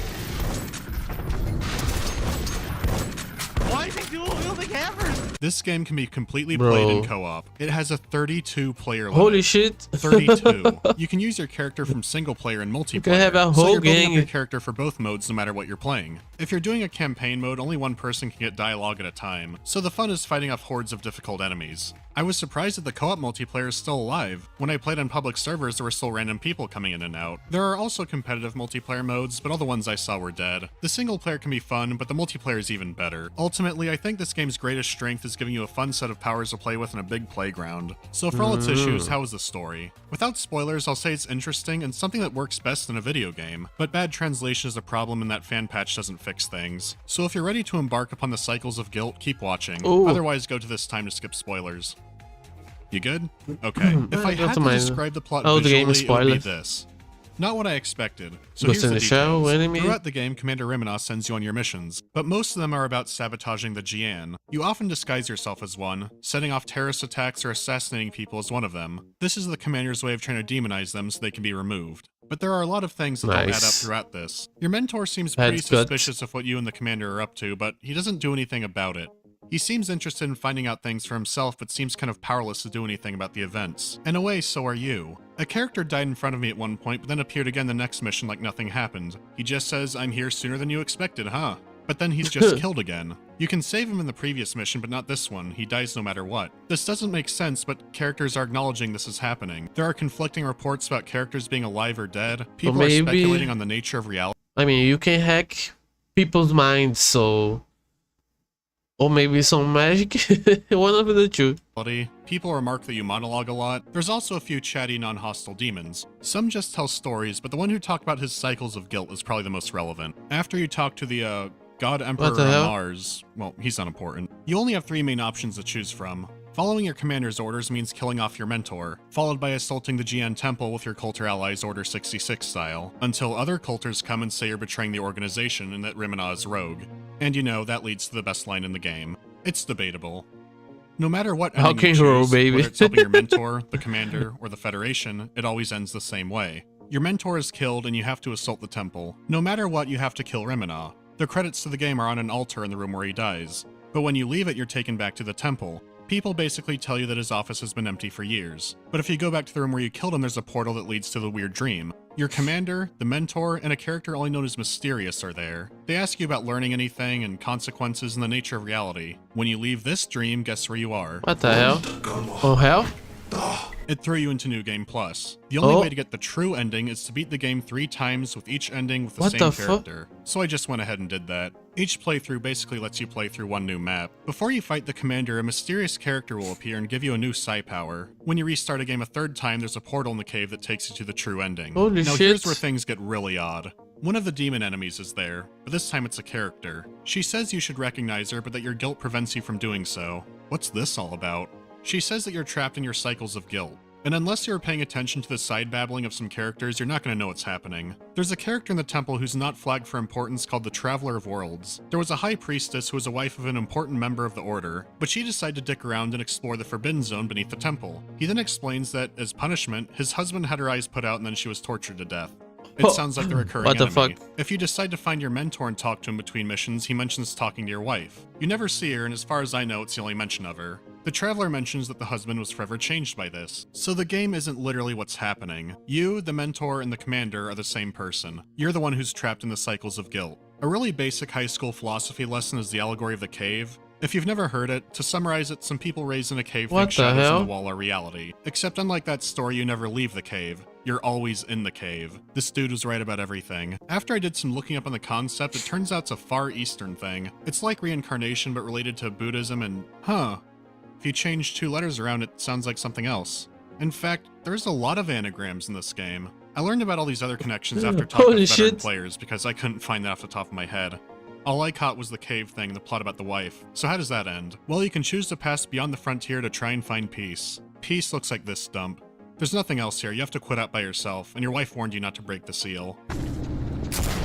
So if you break the seal, you escape the isolation back into the cycles of guilt. I think there's a few things that could have happened here. The developers might have had a substance-filled night of playing 40k games and then had some kind of spiritual experience, or they just lacked the assets and budget to make a really good long game. So it doesn't seem like the type of group that had something like this in a game the budget but I got to do something like that. Doing an actual story analysis there, so I have to read this. Rimina's deep and multi-layered character compellingly contextualizes the rest of the experience, making it truly memorable. I feel so sick. In the end, Divine Cybermancy is the roughest gem there ever was, but it's still a gem. It's still not a game I can recommend to everyone. It took me a few tries to get into it. If you're willing to pass a sheer cliff of a learning not a and game story to curve, everyone. you might have a good time with it. It's definitely worth it for the co-op alone. On But Steam, the it goes for co-op $10 seems full very price. fun. For someone like me, that was more than worth it. For the next video, I'm still looking at requests. I still need some time with Elite Dangerous. Excuse me, boy, but you violated the NAP. Maybe a really What the long hell? time. So until then, keep giving me ideas of what you want to see. Thanks for watching. Okay, this one is faster. Okay, if you watched it until here, please subscribe, comment something, give a like, maybe suggest something. I don't Russian know. or something. Russian. You probably fucked up because this is a French company. Okay, let me stop the recording. And there is only one more video.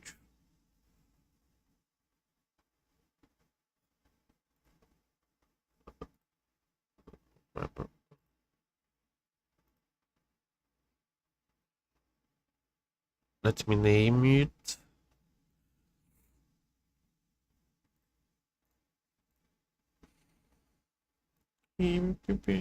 I Divine Cybermancy Review.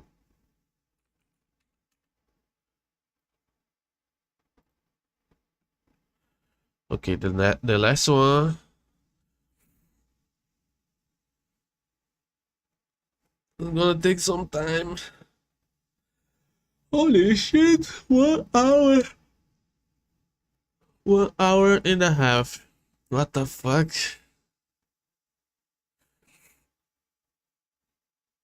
And this guy, the Chilson reacted, and he made 1 hour and 45.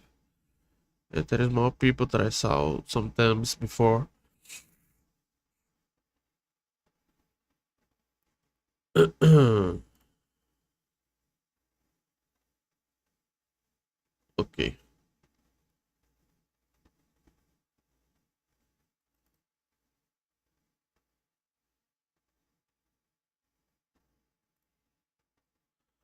So it's a sea disaster. Let's see.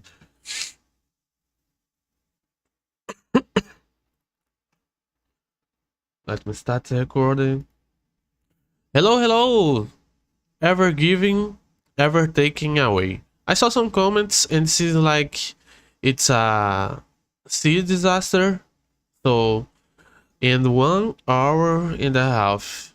Let's go, let's go. Please give a like, comment something, and subscribe.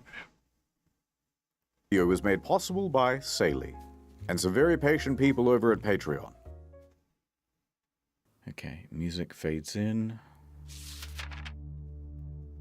My friend, let me weave you a tale of a windswept night beyond the old Egyptian sands, where the water plays coy with the shore. In Egypt? And the coy are sure to play in the water. Where the desert wolves make love to the moon. Exterior day. This is the Suez Canal. Suez Canal. Undeniably Egypt's most famous body of water. Oh. Nothing bad ever happens here. Oh, except for that one time.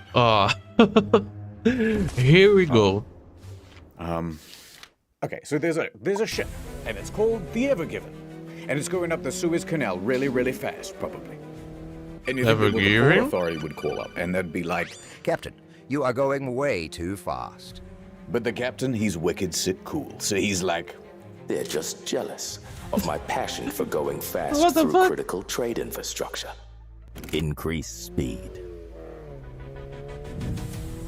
If you will not slow down, prepare to meet the full might of the Egyptian military. 2 of Egypt's fastest fighter jets scramble on the runway. Okay. The captain kept adding power. Why the people of Europe need these Chinese knockoffs of European goods. And they got all sorts of technology to go like top speed. Don't go faster. I beseech you. but everyone on the crew was loving it. Yeah, go faster. But then... Look out! Someone left a What the hell? ram in the middle of the canal. I ain't afraid of nothing. It was at this point that the captain chose to do a wicked sick jump. Lens flare. But sick jump. Lens flare. There was a lens flare at the Suez Canal and it made the ship jump. But Okay. they overshot it. They were gonna collide with a gently sloping sandy bank. Destruction. They threw on the handbrake, Drop anchor. Brace for impact. but it was too late. Collision. What the fuck? Literally everybody died. Of course, if it was going so fast like that. Yeah, that'll do. Alright, see you in a year. What do you mean it's not long enough? Wikipedia, ChatGPT. Add the music. They love that. A reaction GIF? That's a good one. No, this video's too good. Dial it back a little. Okay, let me start again. Okay, I'll let's do see. the phony Now voice too. we're gonna learn the details. Okay, so here's what... The following is based on true events, however, most details come from secondary sources. While some conversations were recorded, including the VDR data of the ship, almost none of that material has been made available to the public. So we took a few liberties to fill in the gaps.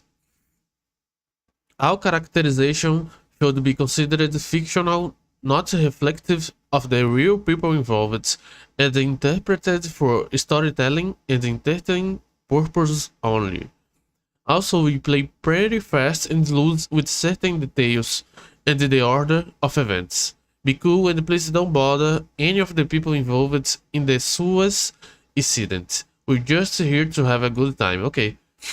So he's gonna tell the story. It's a true story, but he's gonna try to tell it in a way that is entertaining, I guess. Let's go. Really happened. Act 1. This story begins in Malaysia. Of course, you already know, but that's this one over here. And at a port named Tanjung Pelepus is the container ship known as the Ever Given. The last of the cargo is loaded onto the ship. Wait, there was Known as something. the Ever Given. If you Google it later, you may notice that in every image of the Ever Given, we have edited out the original Evergreen writing on the side, which is the name of the operating company, and replace it with the ship's name. It's not an error. We thought it would be too distracting for the audience to constantly see different but similar name.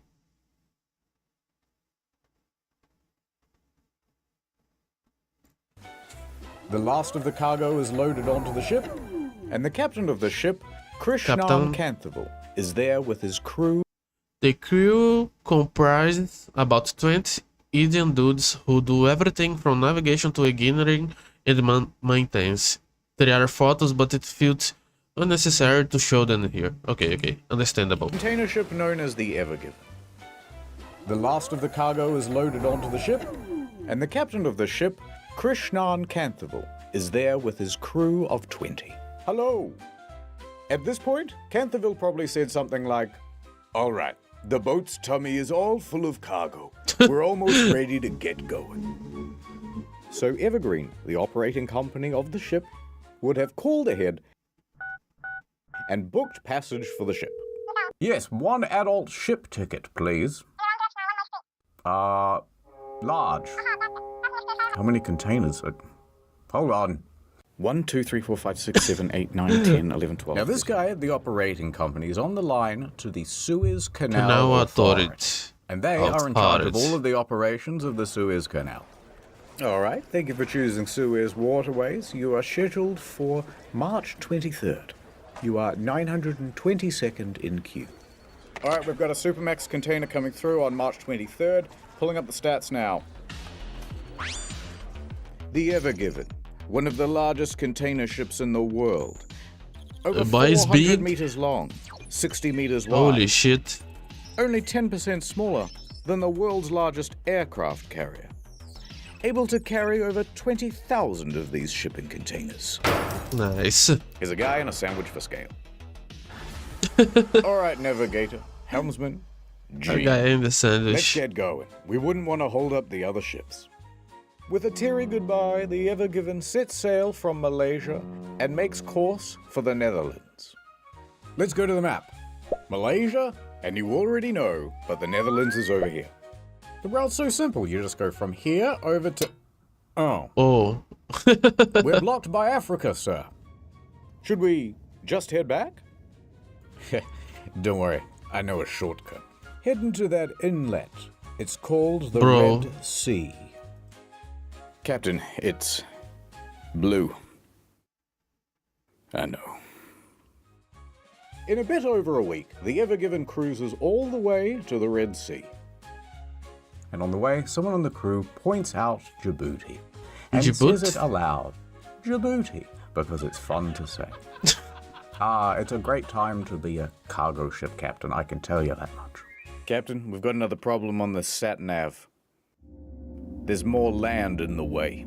How are we supposed to get through an obstacle like this? Should I just head back? Now, if this was 1868, Canterville would be in big trouble. But luckily, in 1869, someone happened to dig a big channel. Oh? Right from one side of this isthmus to the other. Nice. And filled it with water, they did. Which meant that ships no longer needed to circumnavigate Africa. The other ships can pass. It's nothing personal. It's a geographic thing. Late that evening, the Ever Given arrives at the Gulf of Suez. Here on the map. It's a big open area for ships to park. Nice. And there are ships everywhere, sitting idle, waiting for their turn to pass through the canal. Now the helmsman is kind of driving around the area, looking for a place to park and drop anchor. But then, they start to feel problems. Hey, what's that mysterious-looking ship over there? It looks abandoned. MV Amman. MV Amman. Do not speak its name, helmsman. Why not? Look, there's a spot. That's a handicap. They park the ship, drop anchor, and radio in to the Suez Canal Authority. Thank you for joining the queue. Typical wait time is a few hours, up to 1 business day. Why do we have to wait? Why can't we just go straight through? Because we've got rules here at the canal. A big book of them. No running, no dive bombing, and blah, blah, blah. Somewhere way down the back of the manual it says, all vessels entering or leaving the canal must have a pilot. And in fact, a ship as large as yours needs 2. These pilots are employees of the Canal Authority who understand the perils of the route. Okay. Kind of like a consultant to the captain. And they stand around going, to help people? Yes, go here, turn coming up here, watch out for the geese. So just stand by for a while, yep? Alright, nothing to do till this pilot arrives. Guess I'll take a little bit of me time. I'm off to my cabin, fellas. Don't do anything I wouldn't do. And so just after midnight, Canterville heads back to his quarters to take a nap. Quite What's a going to cozy happen? scene, wouldn't you say? Yes. But all is not well on the Ever Given tonight.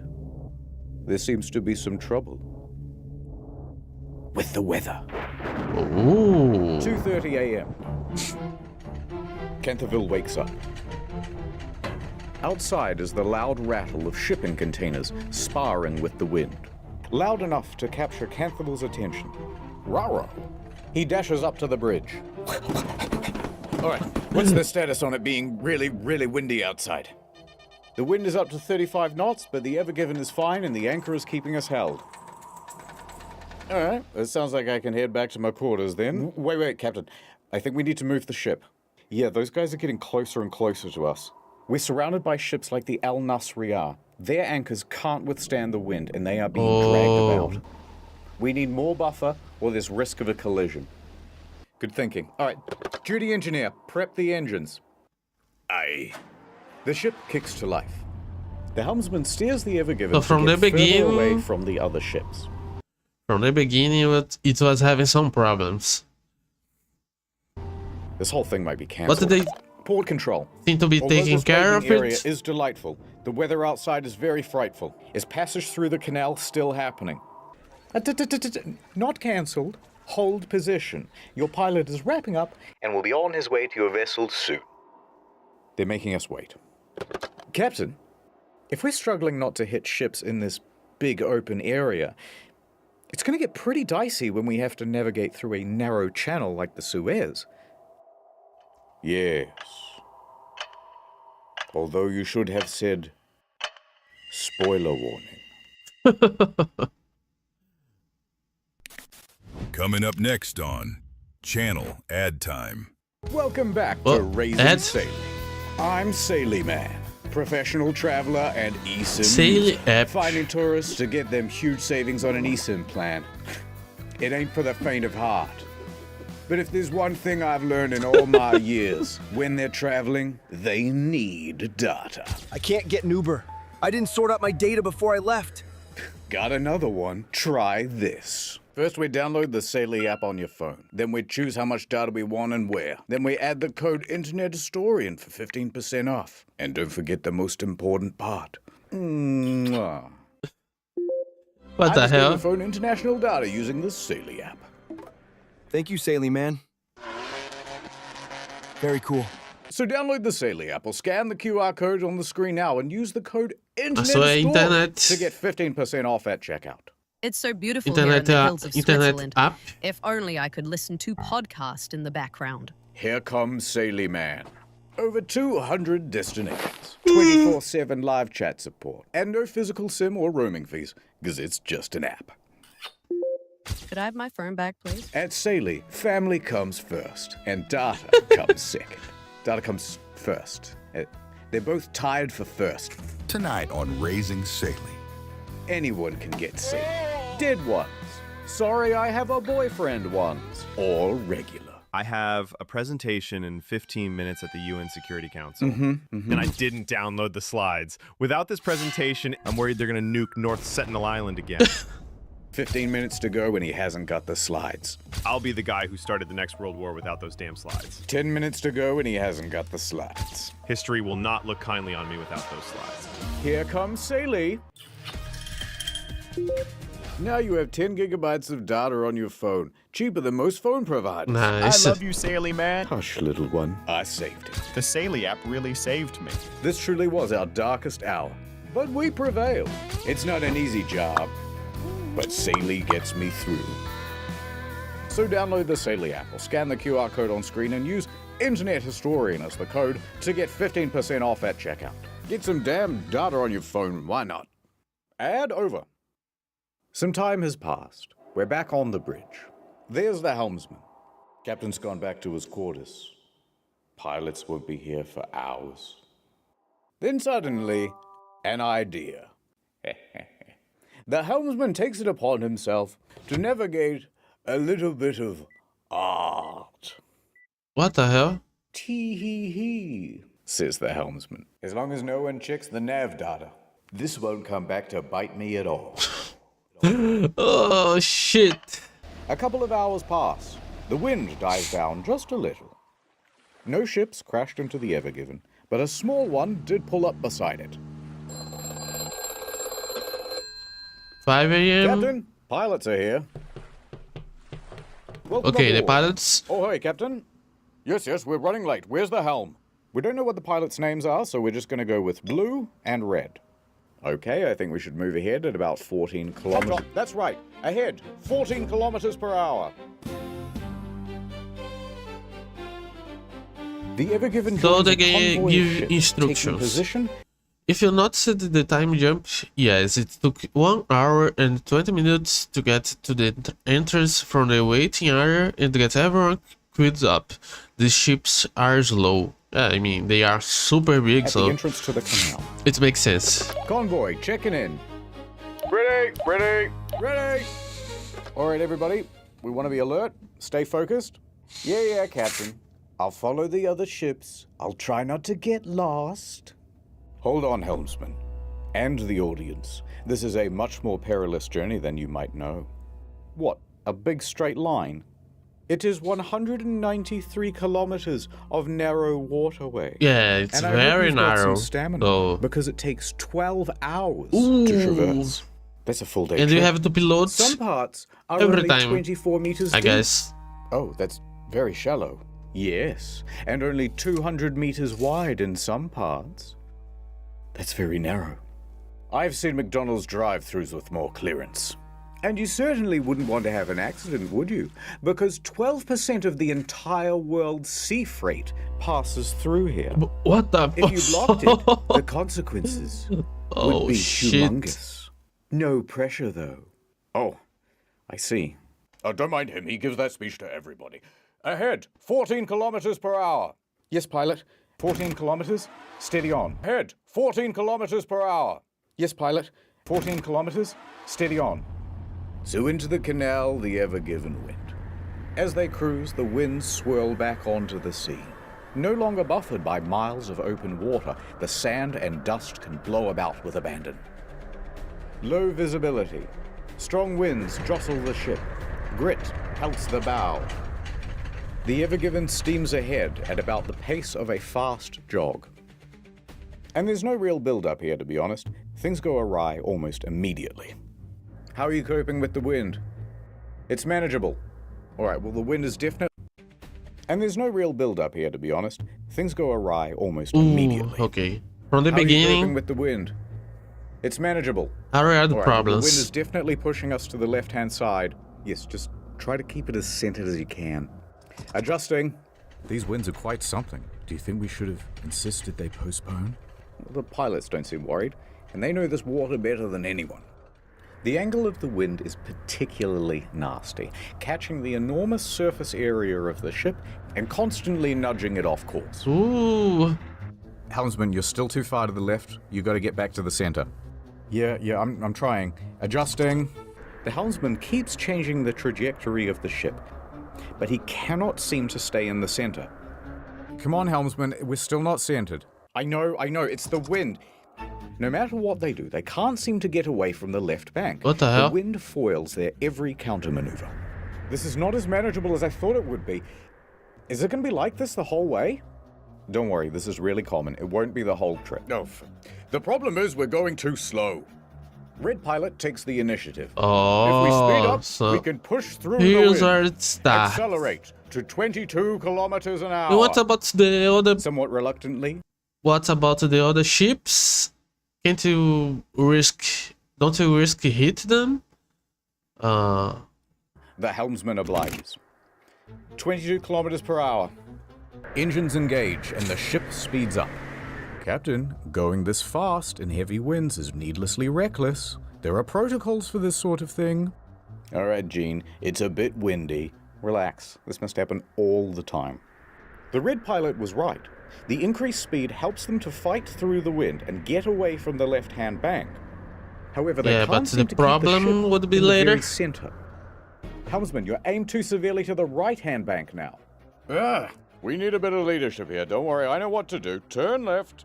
Adjusting. The pilot's giving steering instructions now. Captain, is he supposed to do that? Captain, the pilot is not here to give steering orders. You should say something. The ship is now consistently snaking left and right and left and right. Turn to the right. So they turn to the right, but then they end up too far Wants to the to leave everything to the pilot, to the pilots. Yes, I agree. Turn to the left. Look, this is all a bit tense, and we both know where this is going. It's gonna crash. Let's just enjoy it. Oh, wow. There it is. A gently sloping sandy bank. Oh, this Red low pilot, pay. we're just consultants. This isn't our job to steer the ship. You're micromanaging. We should only be giving general navigation advice. We're getting too close to the left bank. I can't keep it centered. We have to slow this ship down. Yes. If we slow down, the wind will push us into the bank. What do? Reduce the speed. The two pilots begin bickering. And not just bickering normally. They're bickering What the fuck? in Arabic. Arabickering.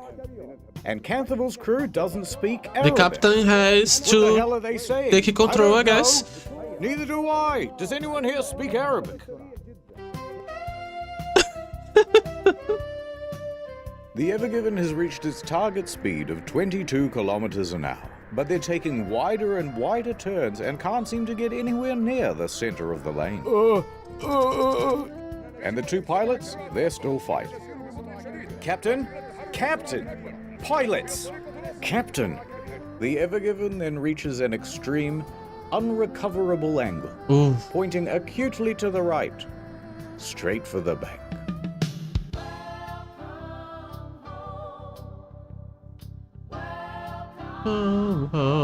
We need to turn left. Now. Hard left. Hard to the left. Hard to the left. The rudder turns. But the ship doesn't turn with it. Instead, it slides. Didn't I tell you to turn left? Why aren't we turning? I am turning to the left, Captain. The ship's not responding. I knew this would happen. It's your fault. The helmsman loses his ability to steer. The ship has gone out of control. What the hell? Captain. Canthaville finally steps forward. Enough! Helmsman, center Finally. the rudder. Reduce speed. Rudder center. Reduce... But it's too late. Canthaville did not intervene in time. Shit. According to a person familiar with the VDR audio, Captain Canterville reacted as anyone might in the same situation. Shit, he screamed. 6 days in Suez, the inside story of the ship that broke global trade hit Shellel. Matthew Campbell K. Ohamha.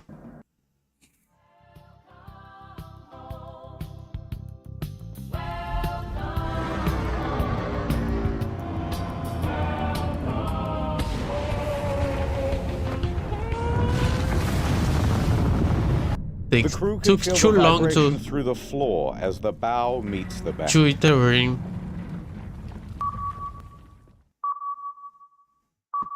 Now they are in the middle. That bow raised 6 meters. With more ships slides into the bank coming, maybe. like a hot pencil through pudding. Meanwhile, the rear of the ship is pulled into the opposite bank. Oh. So they bridge blocked shakes and the crew the lurches passage. forward as 300,000 tons of momentum is reduced to 0 in the span of a couple of seconds. We've run aground, cut your engines, Canthaville yells out on the radio, because don't forget, these ships are running as a convoy, which means that the ships behind them have just seen what's happened, and they all have to slam on the brakes. A couple of ships back, the Asia Ruby 3 suffers an engine malfunction, and it cannot stop as quickly as it intends to, and nearly plows into the back Everything going of wrong. the Maersk Denver. They manage to stop themselves just in time and prevent running aground as well. Pan back to the Ever Given. Let us look at it from above. It is diagonally wedged across the entire canal. An unplanned bridge connecting 2 continents. This is a real satellite photograph of the ship shortly after the crash. Holy shit. A ship collision of such magnitude, there's almost nothing to compare it to. Maybe Hindenburg? 9/11? I'll keep Googling. No, hold off on the dramatic sound effects. There's no need to panic just yet. It's like a car tire stuck in the mud. We simply reverse. Full astern. Well, that means full backwards. Propellers at the back of the ship whiz to little effect. Locked in place by the sand.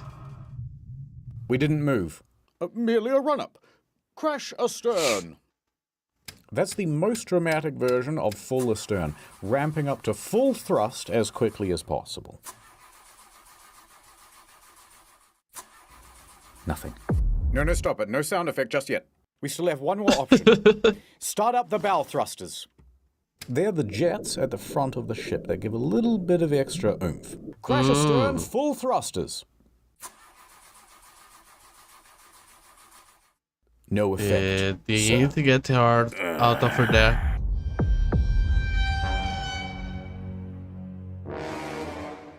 Now, we don't have the transcript from here, so we'll just presume that at the time, Canterville said something very quirky and millennial. Like, so that just happened. But what we do know is that he and the pilots then jumped on the radio and got in contact with the port authority. We've got something to tell you, and you gotta promise not to get mad. Shut up. Look, listen, we're gonna need a tugboat. We are run aground. The helmsman takes a turn at being millennial. There are other ships right behind me, aren't there? What the fuck?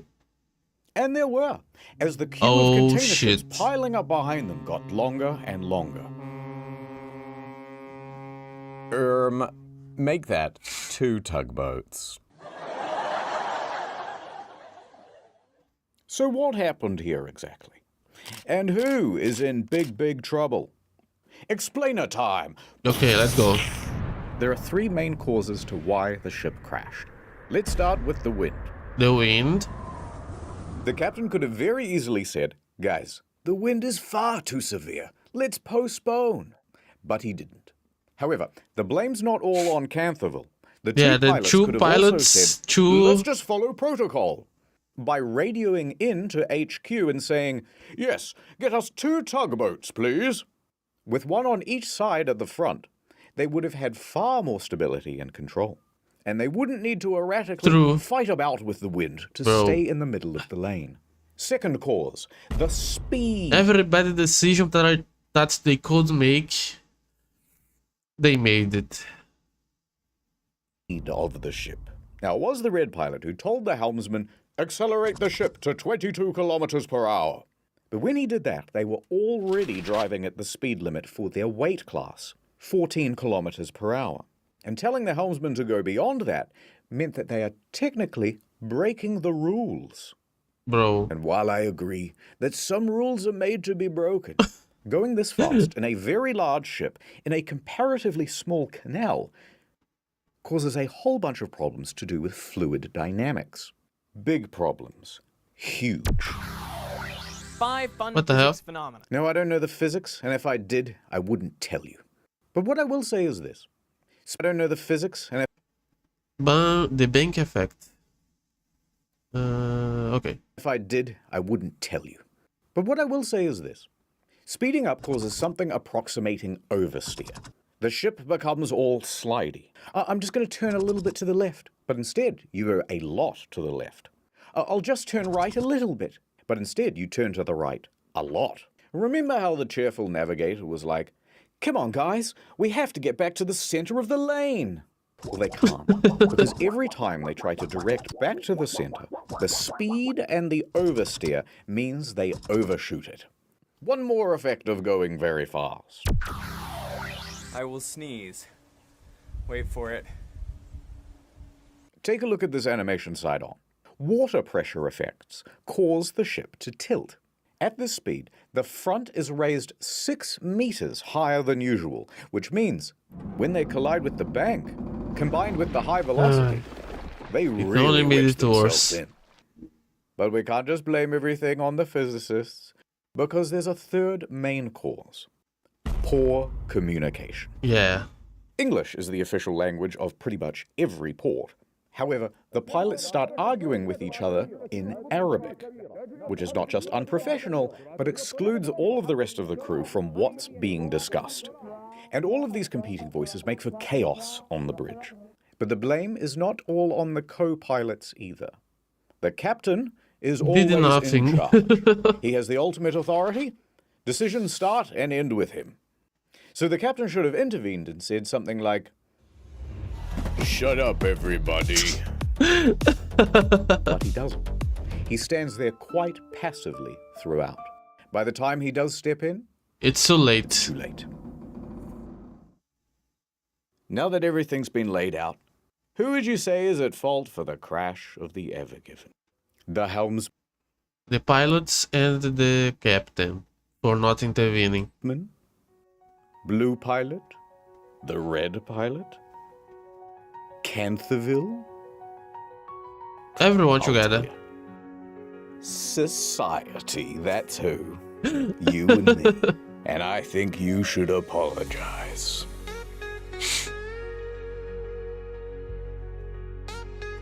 Act 2.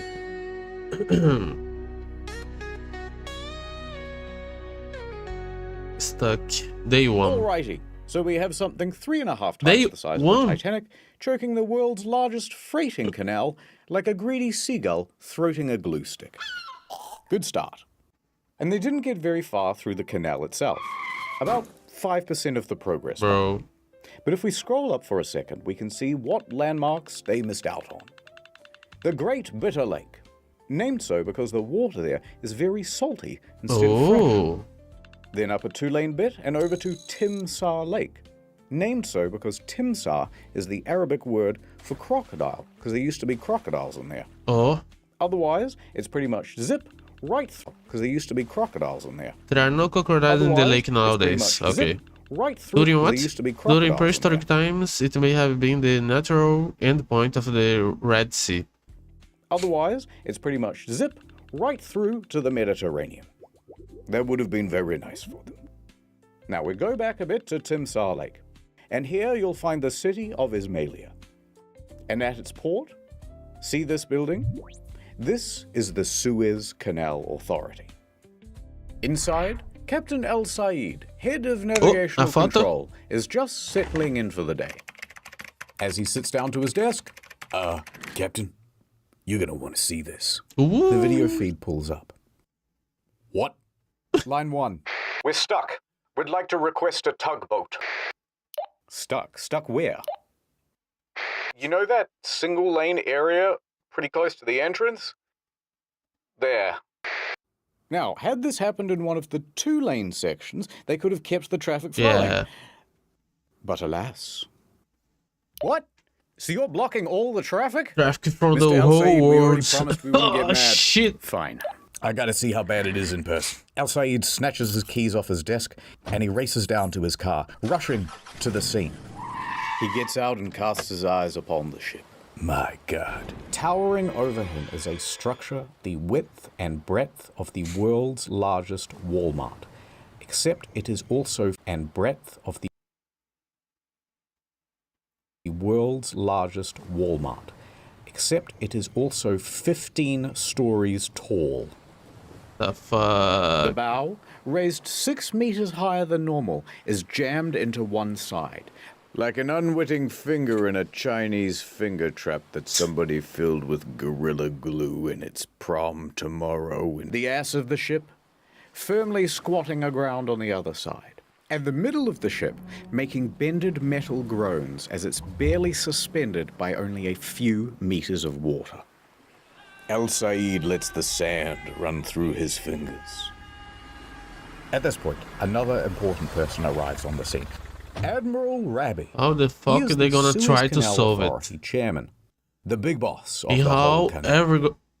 everyone is going to Structure of die? The organization. He's all the way up here, right? Oh no! So high up that he Osama. leads directly to the Pharaoh of Egypt himself. Yep, that's one blocked canal. No, Mr. President. He didn't say blocked. Shut up. He said that canal rocked. He's giving it a 5-star review. Come on, follow me to the bridge. Now, Al Said and Rabi board the ship, and it's a hell of a scene. The crew is racing around. Oh God, they're gonna check the nav data. They're gonna see the dick pic. Oh God. Canthaville's standing back, taking a panicked phone call with the operating company. Okay, so 2 pilots walk into a ship, and the first one says, and the 2 pilots from before are still bickering. All right, you 2 are dismissed. Canthaville. Oh God, this is the end of my career. This is gonna cost $1 billion. Al Said puts his hand on Canthaville's shoulder. Do not worry, my friend. We shall solve this. Come on, Captain. What's the status? Well, the ship isn't floating. Yeah. No, what I mean is the situation is worse than you think. It's the way we're pitched up on the shore. The weight distribution is all wrong. We're like a raised bridge, but we don't have any of the support underneath. The middle of the ship could bend under its own weight and tear. So it could sink? Yeah. That would shut down the whole canal for months. Are we taking on water? No, I've had the engineers check the hull. We can't see water making ingress anywhere. Yet. The best way to get free and the best way to prevent the ship from potentially sinking is to lighten the load. We need to get rid of at least, I don't know, like 20,000 tons. How quickly do you think your crew can offload containers? No. Look how high those boxes are stacked. To offload these containers is going to require specialist equipment. The kind you'd only find at a dedicated port. We're not going to be able to offload these containers out here in the middle of nowhere. All right, well, it's the easiest, most brute force solution you can think of. The ballast tanks. Go on. We've got nearly 10,000 tons of ballast water on board. We can dump that right now and relieve some pressure. Excellent. We can dump that. Ballast water is held in reserve tanks on one ship to add weight, stability, and control balance. Okay. Right now and relieve some pressure. Excellent idea. I'll get started. No, you can't do that. Well, why not? Allow me to explain. You see, when a ship fills its ballast tanks, it's filling with more than just water. It's a big, dilute, salty soup of algae, plant material, and even sometimes small fish. Pick that up in Malaysia, and then just dump that at the next port, you're introducing these stowaway pest species into the environment. Some examples of these invasive species include... What the hell? The Northern Pacific Sea Star. The European green crab. That son of a bitch. And cholera. So you have to treat the water before you discharge it, usually through heat or chemicals. And the key there is that it also requires time and access to one of these treatment machines. And we're not at a port. It's going to take much longer than usual. But let me get onto the line with the guys at Ismailia. We probably have a portable water.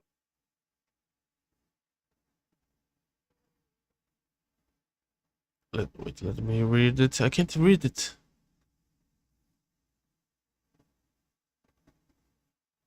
I can't see the letters. A treatment machine somewhere. Al Said turns and looks out the window. Coming down the canal are 2 tugboats, the ones that they ordered earlier. Look, we might not even be that deeply wedged in. These 2 tugboats might be all we need. Yes, tugboats. This is the Mosaid 2 and the Mosaid 3. These 2 little guys are able to pull around this massive cargo ship, comparable in size to the Ever Given. On go the ties. Line secure, all fast. Engine ready. Ready to pull. Canterville looks nervously at El Said. Commence pull. Okay, let's Slow see. ahead. The Can't they polyethylene do ropes it? whine as they're pulled taut from the water. The tugboats lightly draw against the ship, testing for resistance. All right, a little more. More. More. Full power. Nothing. Not an inch of difference. All right, stop engines. Be on standby. This isn't going to work. With just 2 tugboats, we do not have the pull for a ship this massive. This Can't they bring more, maybe? It's also Or low there is tide. not enough That's space? Not helping. Wind's high tide.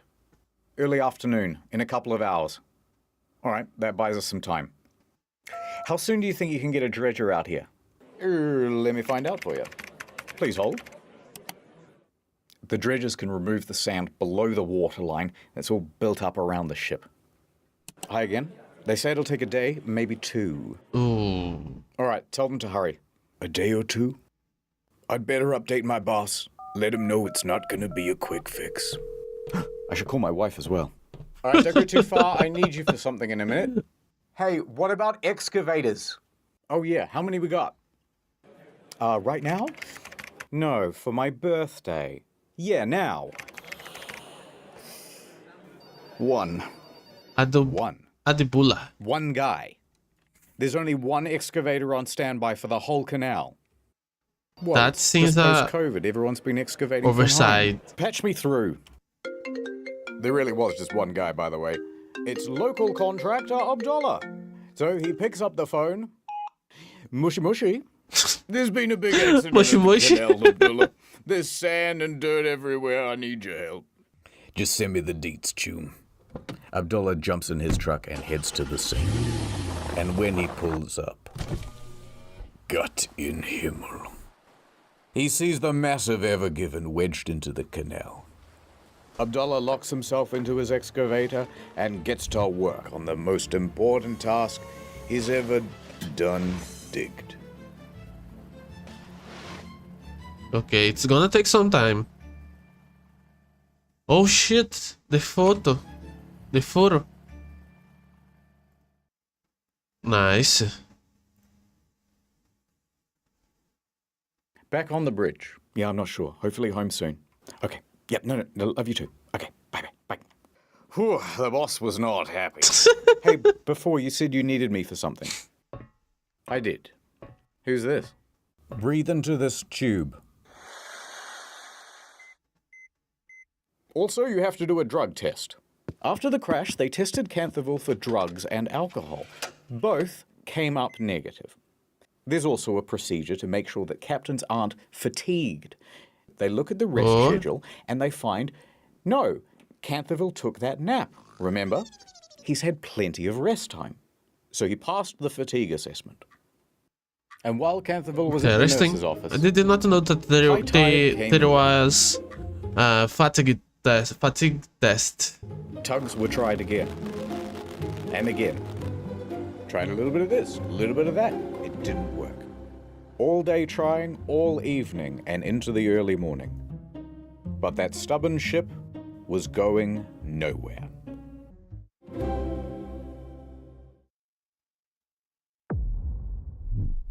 It's still stuck. Oh shit.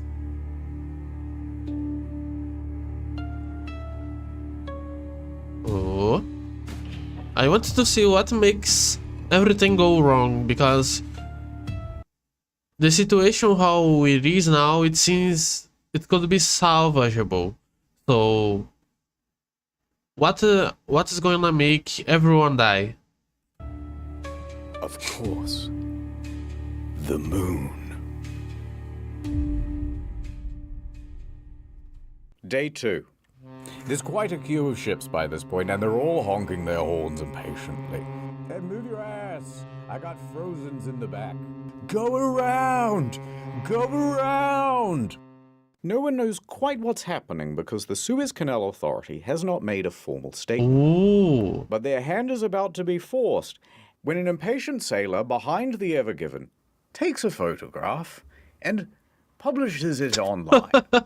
And this starts a bit of a buzz.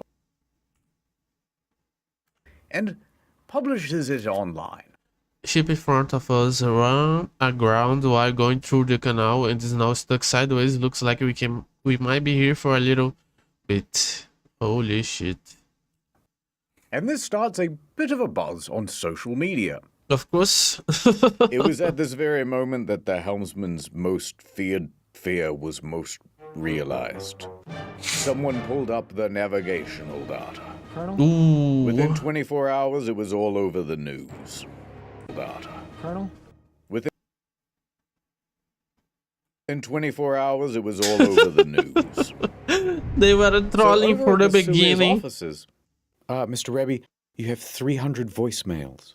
Telemarketers? Important clients and journalists. They're asking about whether the canal is blocked, aren't they? They're asking about whether the canal is blocked, yes. And the Suez Breaking Canal news. Authority will keep it a secret no longer. They held a press conference. Okay. This is crazy. Let's say, hypothetically. They didn't give many details, but it was a very inspirational press conference. The news begins reporting on the story. It's blocked. cargo ship blocking the Suez Canal. A huge container ship. There's just the most incredible drama playing out in the Suez Canal. A massive container ship longer than the Eiffel Tower. It's one of the world's most important shipping lanes. And breaking news from the Nana Star News Channel. I'm Nana. Mega What the ship's fuck? big ass is stuck in the Suez Canal. Right. Point is, this story exploded everywhere. There was a lot of sympathy to go around. Consider cola. Global trade. And the internet, upon seeing it, went, these guys need some help. We would love to volunteer. That's not a picture of a naked woman. I need to help them. They knew best about what to do to get this ship unstuck. Alright, it's time for the, yeah, I reckon you could pretty much just do this and it'd work section. By far the most popular solution was simply blow it up. No ship, no problem. What the fuck? But why wouldn't this work? Well, first you're blowing up $1 billion worth of cargo. And this thing is about 3 times the size of Mount Rushmore. So there's quite a lot of debris to sweep up, actually. And you still haven't solved the problem of moving the thing out of the fucking canal. Next idea. What if we attach 1,000 helicopters and simply fly the thing out? You can even take it all the Who the fuck gave you way to that? its destination in the Netherlands. Well, the problem is this thing weighs about 300,000 tons. So even if you had a really powerful helicopter, you're going to need like 25,000 of them. And you can't put them all together in one area or they'll all crash. It ain't gonna work. En route to help. Hey, maybe pull up a bit. Next. Alright, more seriously, why don't we take a whole bunch of old jet engines, weld them to the sides of the ship, turn them all on at once, and the day is saved. So fucking stupid. There is a risk of an explosion. And then you'd have a hole in the ship. And then the ship sinks, and then you're really never moving it. Hear me out. Liquid nitrogen. A lot of liquid nitrogen right under the boat. The water freezes, expands, the ship lifts up. Bob's your uncle, you love it. Except now, the ship is just stuck in ice. And then it melts, and then you're back to the exact same position. Also, you need like $1 billion worth of nitrogen. There's no way to get that much material, let alone handle the scale of that material. Also, everyone's going to freeze to death on board, and the ballast will expand in the tanks, and that'll destroy the ship. It's not going to work. All right. Last idea. Best idea. The What best? if we just actively made things worse? Oh, Such shit. as this petition to add a second boat to the canal. Jokes aside, one humble comment did stand out from the crowd. Get a few people on this side, a few people on that side, push it, and I really think it would go. Well, maybe. Because that's exactly what the recovery team intended to do. Ahoy! Ah, good to see you back from the nurse. I told them I didn't do any drugs, but they wouldn't take my word for it. I would have believed you. Hey, just give me the walkie-talkie. All right, full ahead with the excavators. 3 more excavators join Abdullah, and they are all busily digging out the front and rear of the ship. It's still going too slow. What else we got? More rescue stuff. So here comes Rabbi pulling up to the scene. Good news, fellas. And he's standing atop a very powerful bit of kit. A big, beautiful dredger. To be specific, a cutter suction dredge. Essentially, you've got a big rotating cutting tool that loosens up all the soil, while a big suction pipe sends it yonder. Nice. All right, do the dredgy. Full speed. What else we got? We got more tugboats incoming. More and more tugboats join the fray. A total of 8, arranged around the ship now like maybe this. they can Notably, the Baraka 1 try to move and it. the Izzat Adel. These are 2 of the most powerful tugboats in the Middle East. And that includes the non-deserty ones. Full ahead with those. They keep trying. A cacophony of engines playing the highest stakes game of tug-of-war ever attempted. Tens of millions of dollars being lost every hour until it was won. And their opponent? Unbothered, moisturized, taking up the whole lane. Unbudgeable. All right, we're calling it for now. Okay. Oh, El Said, we've thrown Holy everything shit. we can at the ship. What and a it won't concede situation. an inch. It's hopeless, hopeless. The cynicism of youth. I've worked for many years on the Suez. There's magic in the water, Canterville. Magic. We will succeed. Your words are empty, El Said. Optimism has blinded you, El Said. We cannot defeat the canal. It is simply too powerful. If I were the guys at Kais and Kaisha, I'd just forget about the Ever Given and buy a new ship. Well, we can't afford a new ship. The owners of the Ever Given, Shoei Kais and Kaisha Shoei Limited, Kais and Kaisha owns the ship, but it was actually the insurers of the ship who insisted the owners take the following action. Oh shit, what they gonna do? worried. I need that ship back, and I can't just leave it to the Suez Canal Authority to do it. There's only one team daring and foolhardy enough to take on a job like this. Kaisen calls up an elite salvaging company from the Netherlands. Smit Salvage. Smit We need Salvage. your help. I got your number from you know who. Smit is the industry's best. They have response centers all over the globe. Nice. 24/7, ready to respond to marine emergencies. And funnily enough, they're the same team that helped with the rescue of the Costa Concordia Ooh. back in 2012. Suit up, boys. Okay. They put the ocean in Ocean's 11. The tide So these in ones Tide have Pod. experience. And sometimes they pee in the water. Why not? The fish do it. We're en route to the canal. ETA in the next 24 hours. In the next 24 hours.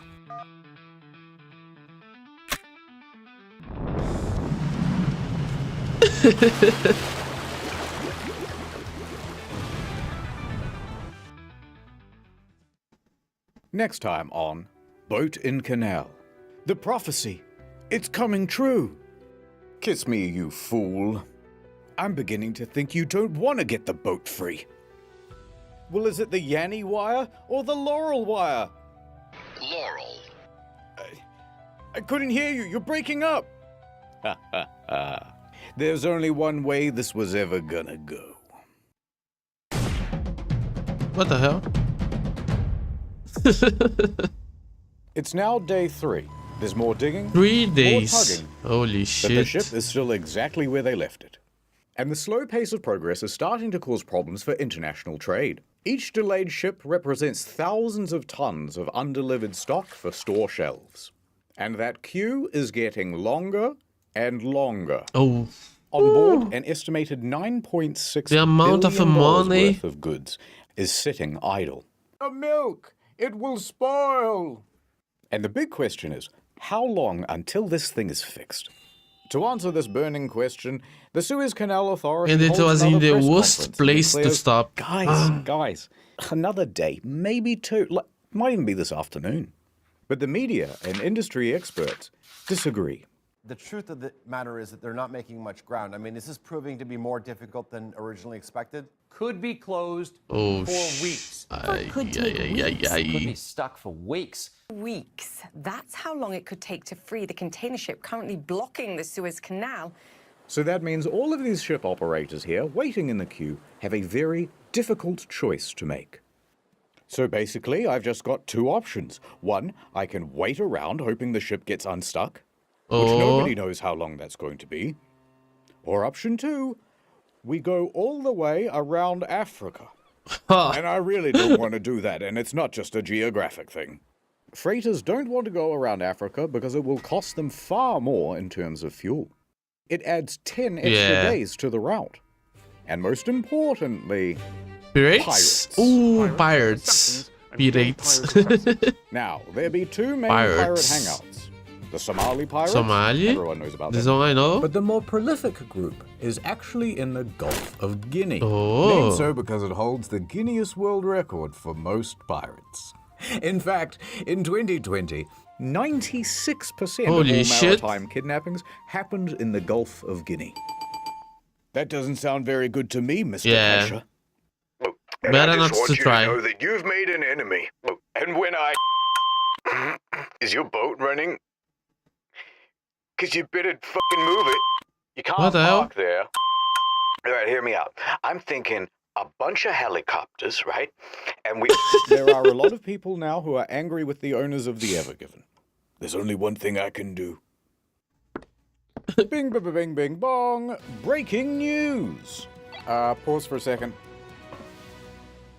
Shoei Kaisen Kaisha is big sorry. The owners of the Ever Given feel such enormous pressure that they go live on television to make a public apology.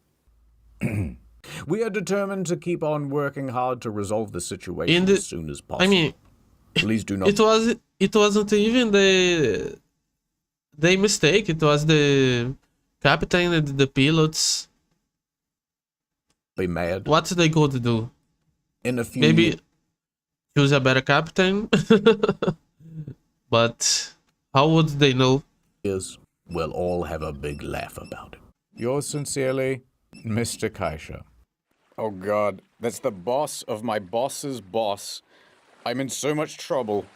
It's Can't over. do anything about it. All we can do is keep trying to free the ship. So they keep going. And going. Into the night.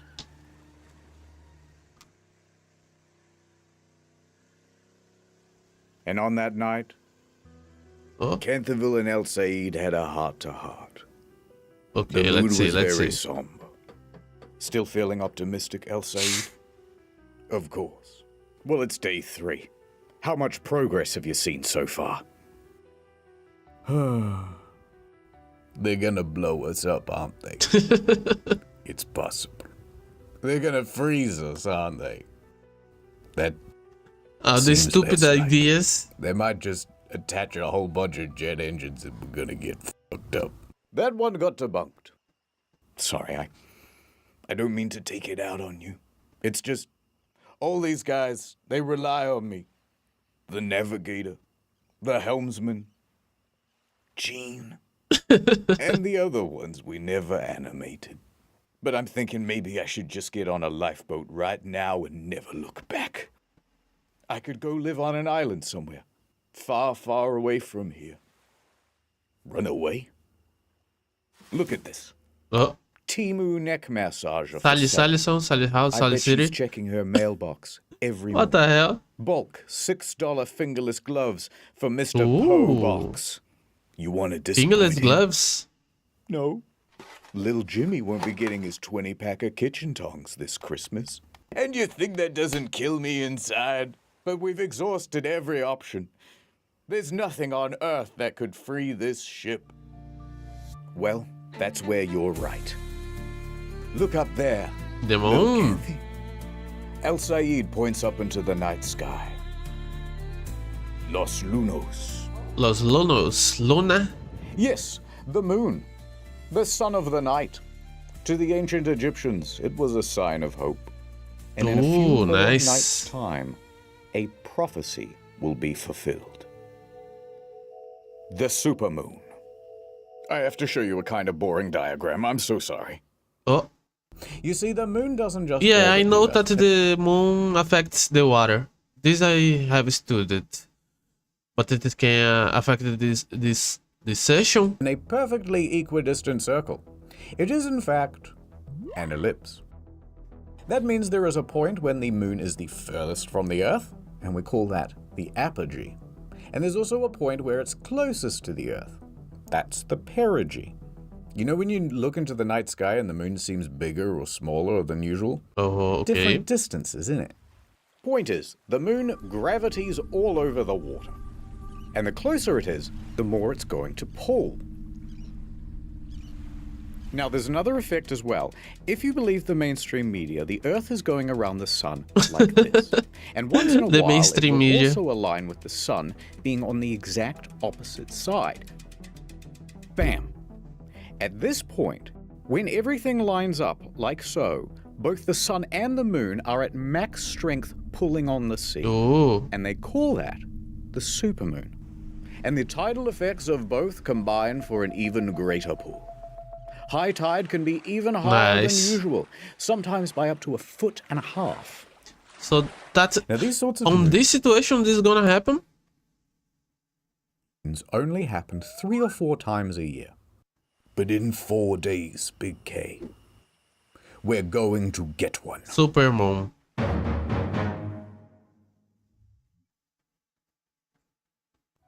Previously on Boat in Canal.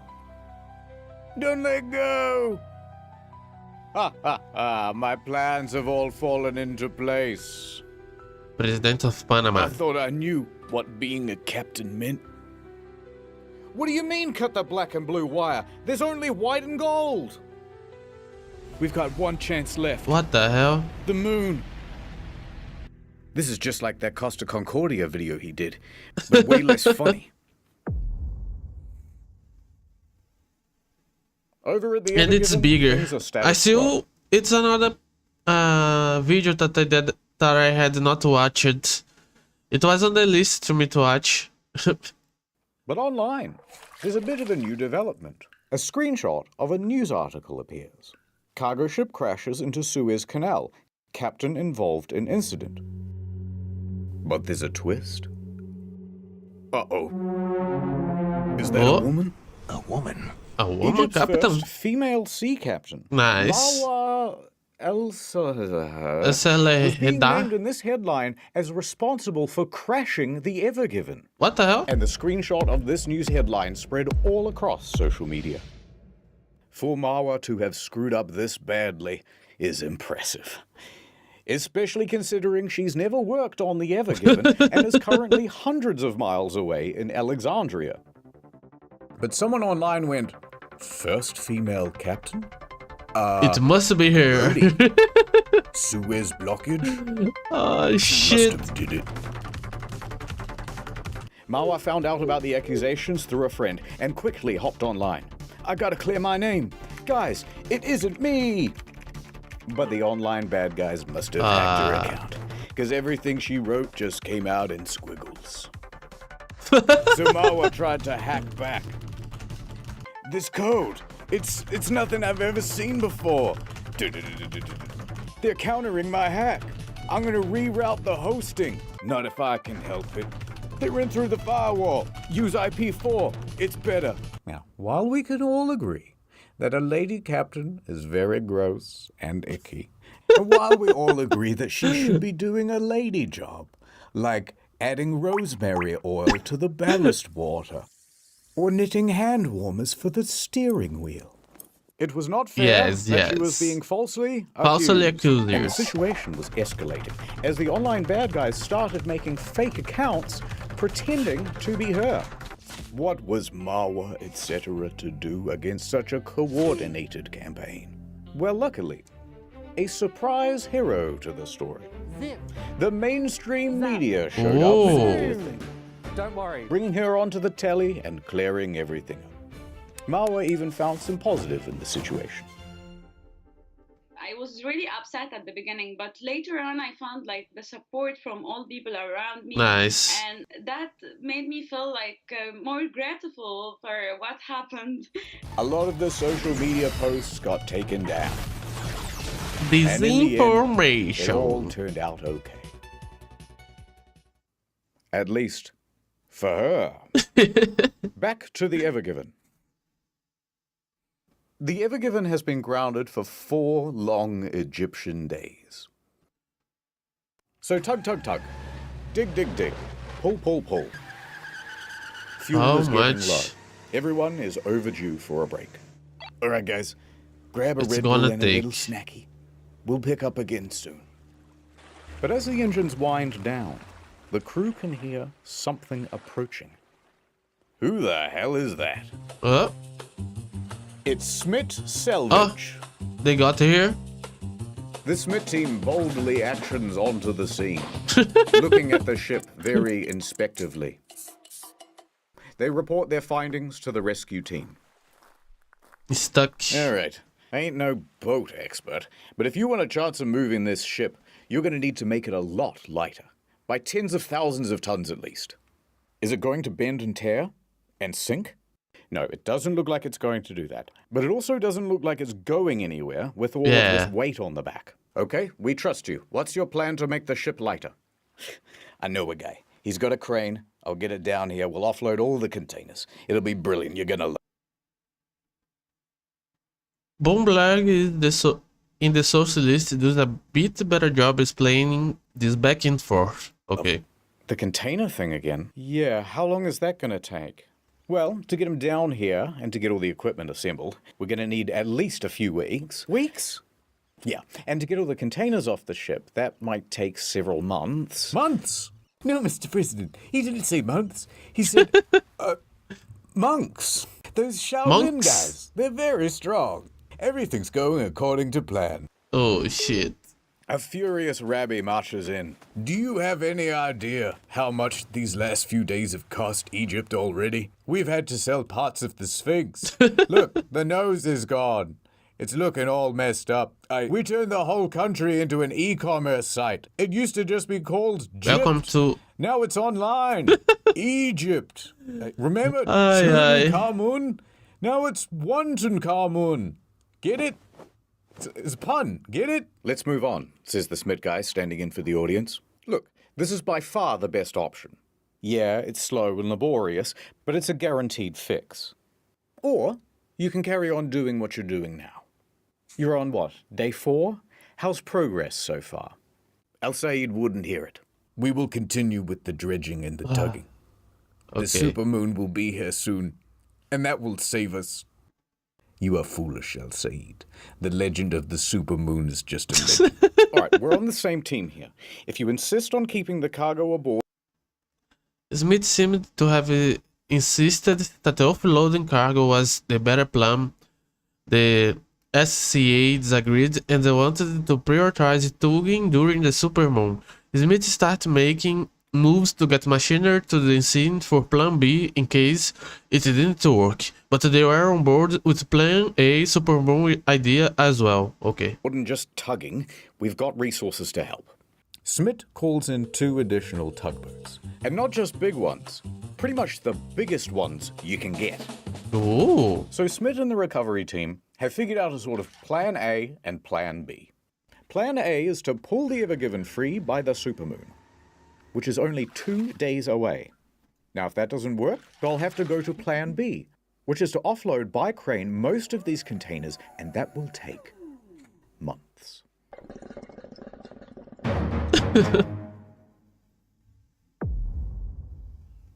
Everyone is mad. Oui. Watching on impatiently, tapping their feet and looking at their watches very aggressively, is now a queue of 400 vessels waiting to use the canal. Holy fresh shit. Fruit, thousands of tons. The amount of money. Medicine. Losing Money its lost. potency. After this, there is no turning back. You take the blue pill. You take the red. Not to mention livestock. More than a dozen ships have live animals on board. Mostly sheep and cattle, lightly sizzling under an Egyptian sun. The Egyptian government has had to dispatch vets to board these ships to tend to the animals' welfare. A few days ago, when I was a younger man, freight from Asia only cost $8,000 a container. Now it's $12,000. And the impact is being felt by companies. Renault, for example, ran out of some critical components and had to halt assembly at a couple of its plants. Adidas, Nike, IKEA all saw shortages. Some of our clients are out of their top-selling SKUs already. And as tankers queue, oil prices are rising. Let my people go! Through the little waterway, please. And meanwhile, all across the day, Ever the tugs are trying given. again and again. Move a little more sand, wait for the next high tide, try again. And as this marches on with the same futility as day 1, banking on the supermoon looks like a costlier and costlier gamble. All right, enough of this.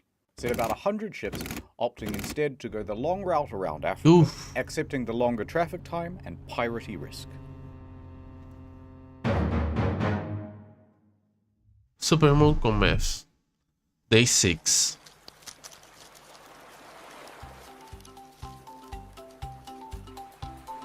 Is it gonna work? The supermoon. It's tonight. There's a renewed energy as people scuttle around the area, doing everything they can to prep the ship for the big event. The excavator crew, over the course of the week, has expanded to a team of 11. Holy shit. Working double, sometimes triple shifts with only 3 hours a day for sleep. Together with the 2 dredgers, they have moved 30,000 cubic meters of sand and soil. Holy For comparison, shit. this is 1 cubic meter. And this is 30,000 cubic meters. And here's what it looks like next to the Ever Given. That's a lot of sand. Subway sandwich for scale. And it's borne some results. Overnight, they managed to free the rudder from the left bank. Nice. That's a big deal, because this rudder was acting as a bit of an anchor in the sand. Now free, the stern bobs around with the motion of the water. Great stuff. Meanwhile, the crew is doing everything it can to lighten the weight of the ship. That includes making a second plea for the ballast water to be ejected. Oh please, the Smith guy's already tinkled in there. We just can't do it. It would destroy the ecosystem of Egypt. Please, please, please, please, please, please, please, please. We had a difficult time with this detail of the story. We aren't sure at which point the ballast water was treated, or even if it was treated at all. But we imagine the situation was needs must. Time was so expensive during this period, it may have been better just to release the water as fast as possible and clean up the environment later. All right. Biodiversity. Let 1,000 algae bloom. Nice work. That'll make the ship 9,000 tons lighter, Kenthy. The water's so bright, I can barely see it coming out of the ship. Here, take these. No. I don't deserve them. Sunglasses are for people who redeem themselves. That's not me. Hold on to them, just in case. Into the evening, the pace keeps up. We see Abdullah excavating away. But really, he's thinking about the moon. Oh. Rabbi, he's busy taking video calls. But he finds himself distracted with the thoughts super of moon. the moon. Even Mr. Kaisha. Is there anything in this world that doesn't remind me of her? Sailor Moon. More breaking news from the Suez Canal problem. Evergiver is stuck in the Suez Canal still. It's been almost a week. A tugboat should be able to move Evergiver's big ass. This is Nana What the Star, hell? Nana Star's news channel.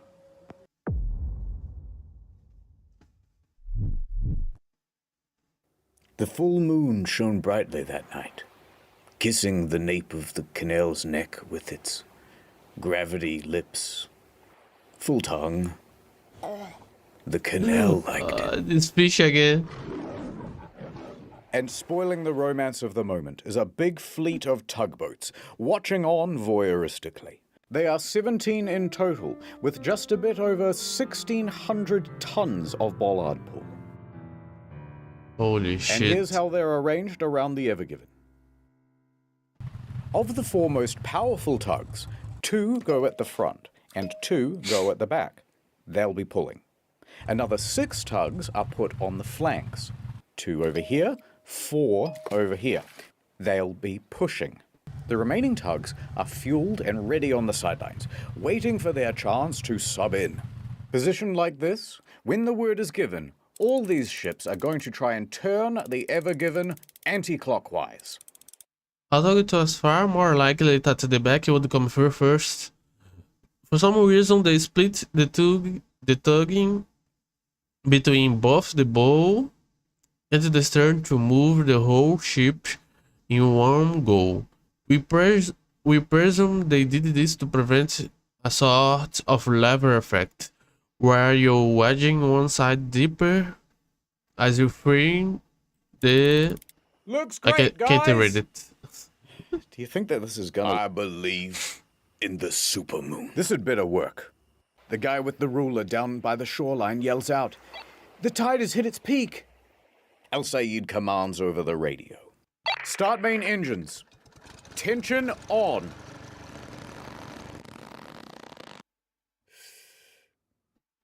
Full ahead. The tugs start moving. They carve through the water with ease. The immense power from the tugs meet the resistance of the Ever Given. It was at this point that the narrator said something really poetic. Stuff about the night. About how the ships were like dancers on the water. For juxtaposition, we cut away to that crab again. Which everybody hated. It's like a metaphor if you think about it. The tugs are sliding to the left. They're sliding to the right. It's not working! Diesel fumes fill the air as the tugs keep increasing their power. The water violently foams behind the tugs. Everyone is staring at the back of that ship. Come on. Move. This goes on for minutes. Holy shit. More minutes. Even more minutes. An hour. 2. 4 hours. By 4:30 a.m., the moon's power is starting to wane, and there is very little progress. Don't give up. The tide only goes down so that we can rise once again. Your moon gambit has cost Egypt dearly, El Said. Guards, prepare the sarcophagus with the beetles, like in the... What the hell is that? What the hell? Under the water, all of this tugging has loosened the sand, the soil, the rock. Could it be? The sound of metal tensing and flexing. The ship is beginning to move. It is coming free from the bank. The supermoon gives one last howl. It worked. They pulled the ship from the bank. At the back. Finally. Now, the bow is still wedged in there pretty good, but this is progress. We're halfway to freedom. Keep going. So they did, all morning.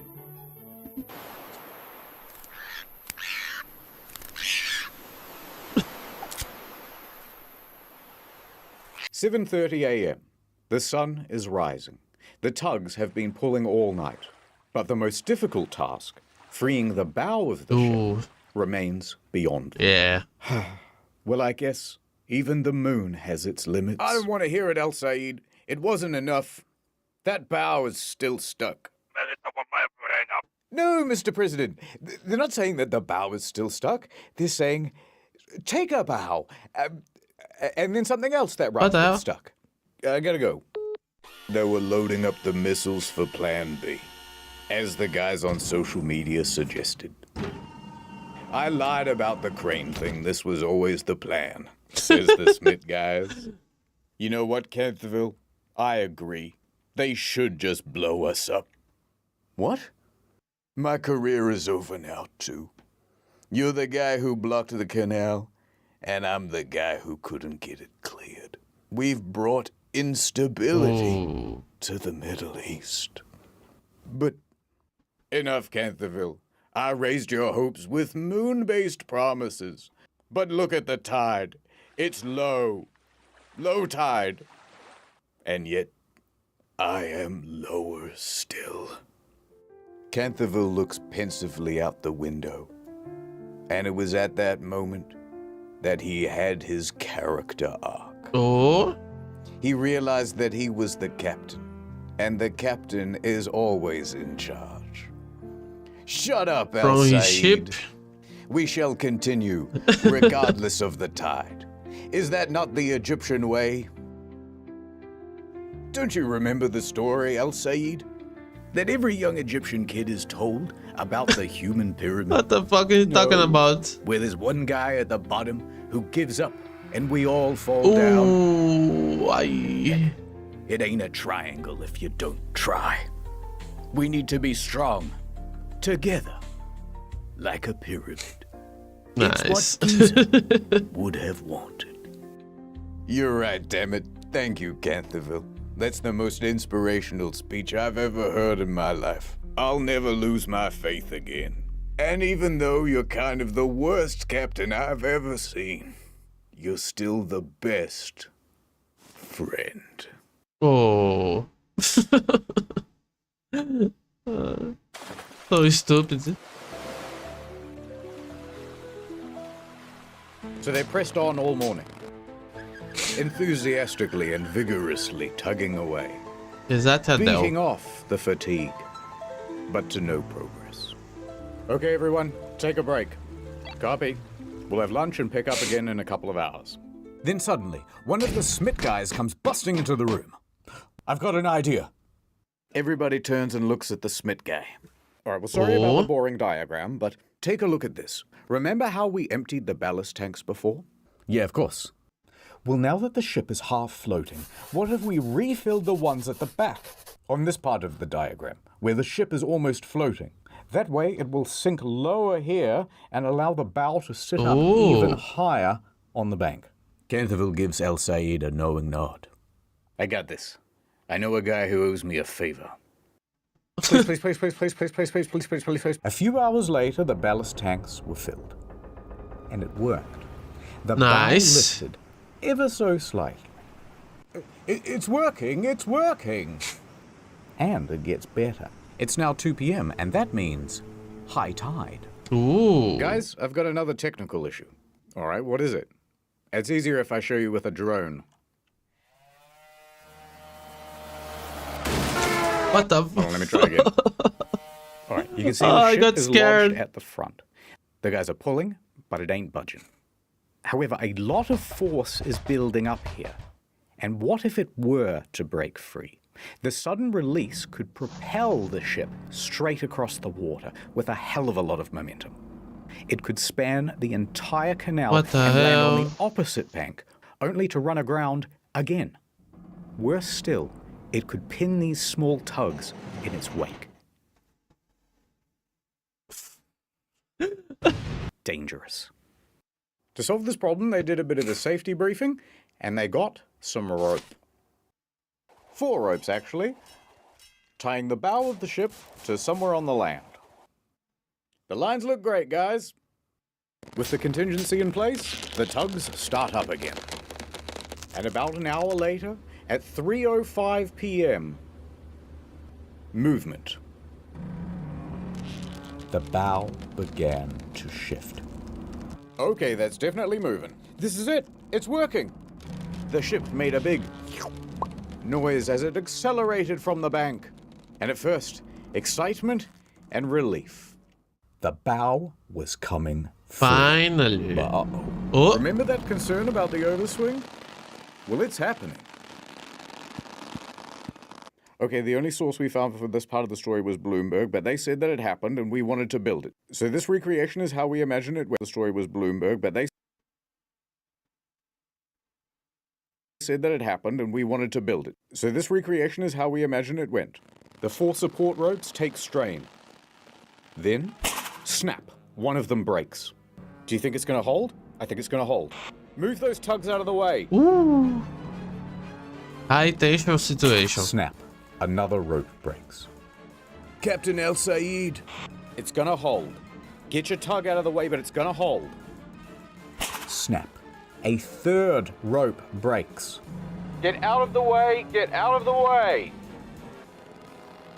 A In just one? strand What the hell? is the only thing holding this ship from swinging all the way to the other bank and being stuck forever.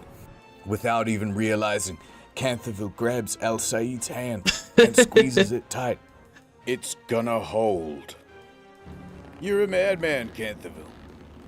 Mad passionate about this canal, and I ain't afraid of nothing. He said very cold-backedly. The engine's shut off. All that could be heard is the squeak of tightening rope and the scream of torsioning metal. Sacre bleu, said Abdullah. What the hell? But it is slowing down. It comes to a halt. The final rope held. Nice. They really did it. And the Ever Given rested easy in the middle of the Finally. canal. Al Said turns to Canterville. Power up the engines. Let's get your ship moving again. I'm on it, says Canterville. All of the tugboats start honking their horns in celebration. Cheers can be heard from the main treasure, the Mashour. In fact, they filmed this celebratory video. You heard them right, Mr. President. We did it. We did it. It's free. I told you. All in a day's work. The president takes his finger off the nuke button. Pack it up, boys.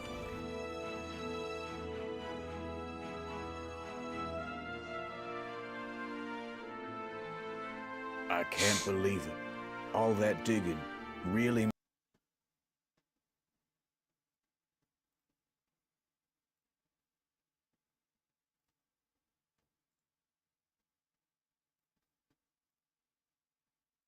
Okay. And... must have made a difference. I just... Yeah. Oh. Good. Everybody hated that crab. We did it, Gene. We did it. And Gene? what's gonna happen to Where the are team? you? Captain, who are you talking to? Gene. Captain, there's no Gene on board. Wait a minute. Gene Weaver? Ever giving? No. It's impossible. Gene, wait. Thank you. I'll always remember you, Cantherville. And so the canal was clear once again, and... Chop, chop. Chop, chop. You still got work to do. By 8 p.m., the workday had not finished for the Suez Canal Authority. There's still a backlog of 400 ships waiting to go through the canal. Holy shit. So Rabbi stands in front of microphones and says, "The canal will be operating around the clock until the queue is cleared." And within a few days, it returned to normal. Finally. It was a big accomplishment.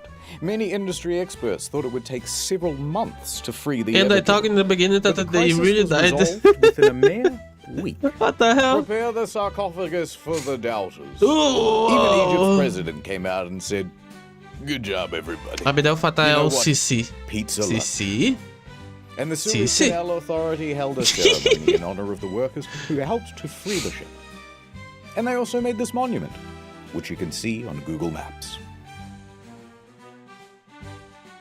And now the... But the story doesn't end here. Yeah, the continuation. A quick note on the helmsman's penis. Now you, me, and everyone in the press saw that VDR data. Fragwürdigen Penismanöver genutzt. But despite how realistic and to scale it was not deliberate. Yes, sheer Not? coincidence.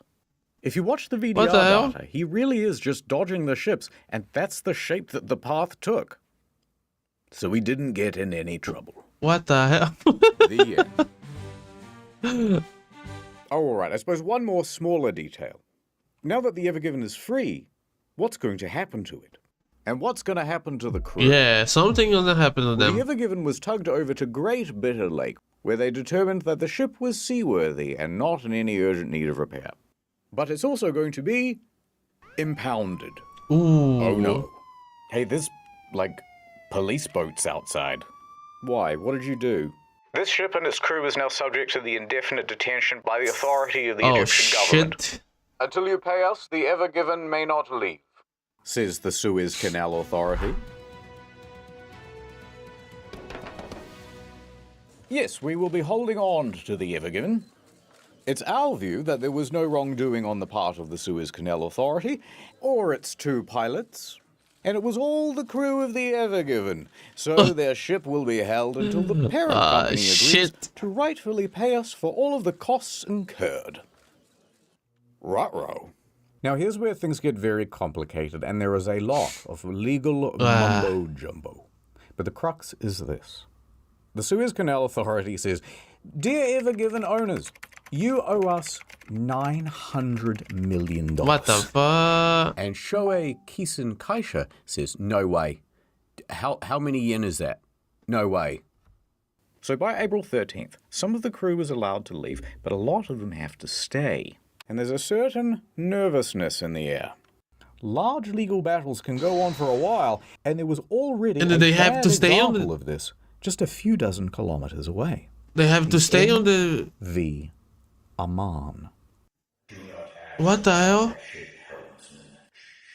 They have to stay on the ship? The MV Aman is a much smaller vessel, and it has been abandoned for years, detained by the Egyptian government in 2017 for expired safety equipment. So the people probably Now, they were told got to away. replace the equipment and pay a fine. However, there was no one to replace the safety equipment or to pay the fine because the shipping company went broke. So they just abandoned the vessel. There was no way for the legal situation to advance. And that meant that there was no way for the ship to be released. Most of the crew had to stay on the ship, and they would keep them there for more than a little while. 13 months no way. Before a judge finally decided, all right, look, just leave the keys with one guy. We'll call him the custodian, and everybody else can go home. Now, that custodian was a Syrian man named Mohammed Aisha. Look, he's holding the keys. He's holding the keys. You have to stay on the ship now. Everybody else got to leave, but he had to stay. Huh?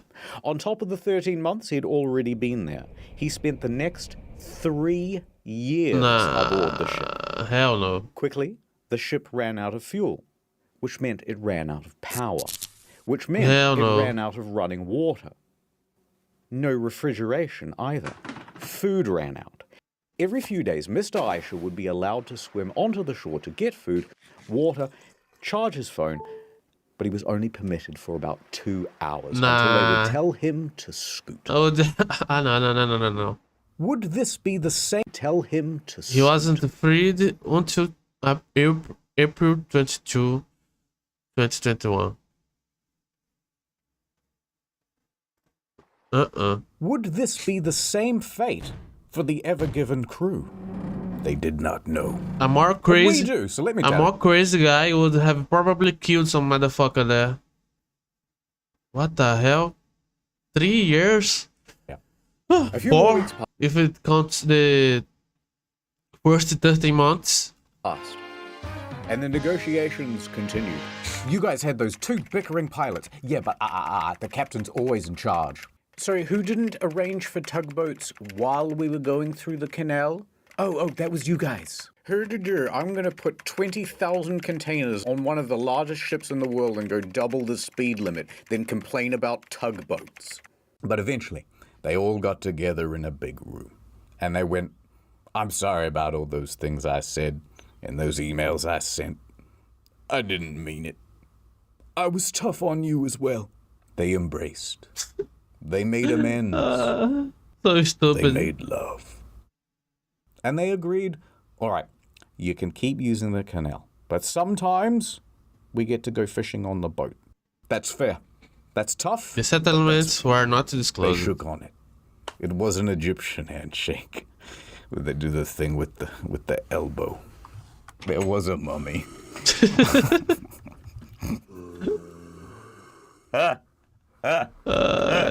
This story sucks. By September, the crew was allowed to return home. They only got MV Aman a little bit.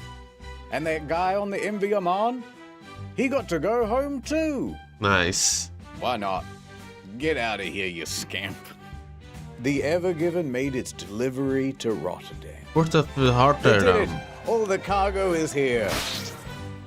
Although, it wouldn't hurt to check. 1, 2, 3, 4, 5, 6, 7, 8, 9, 10. Canterville continued his career in shipping. It wasn't the end. Maybe just one more for the road. It's a great time to be a cargo ship captain. I can tell you that much. Al Said returned the Lunexicon back to the Sphinx. Thank you, old friend. And the Ever Given had some minor repairs done to the bow over in Qingdao Port in China. And then she was ready to set sail again. The Ever Given was released back into the wild. It sailed into the sunset. Ever since then, global trade has improved. Prices have gone down. The economy flourished once again. Don't know about that. Food returned to the supermarkets. Mothers clutched their babes. A litter of puppies. And peace What the was hell? finally restored to the Middle East. Forever. The end. Thanks again to Saley, the easy way to get data on your phone when Okay, you're I'm overseas. hungry as and fuck. 15% off? Now that's a good deal. If you watch it until the end, please give a like, comment something, maybe subscribe. That's it, I guess. What the hell? Everything that could go wrong got wrong in the beginning. Okay. Let me end it here. Bye bye. Okay. 1 hour and 37 minutes of recording. And I think I'm gonna end the stream here too. I'm gonna eat something. It's 10 p.m. 10:30 p.m.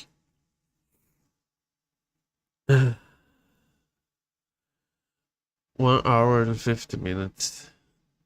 It was like you're watching a fucking movie. Okay. Let me name the video. Ever given, ever taken away. And tomorrow I'll probably start the last episode of Blue Archive. Yeah, probably tomorrow.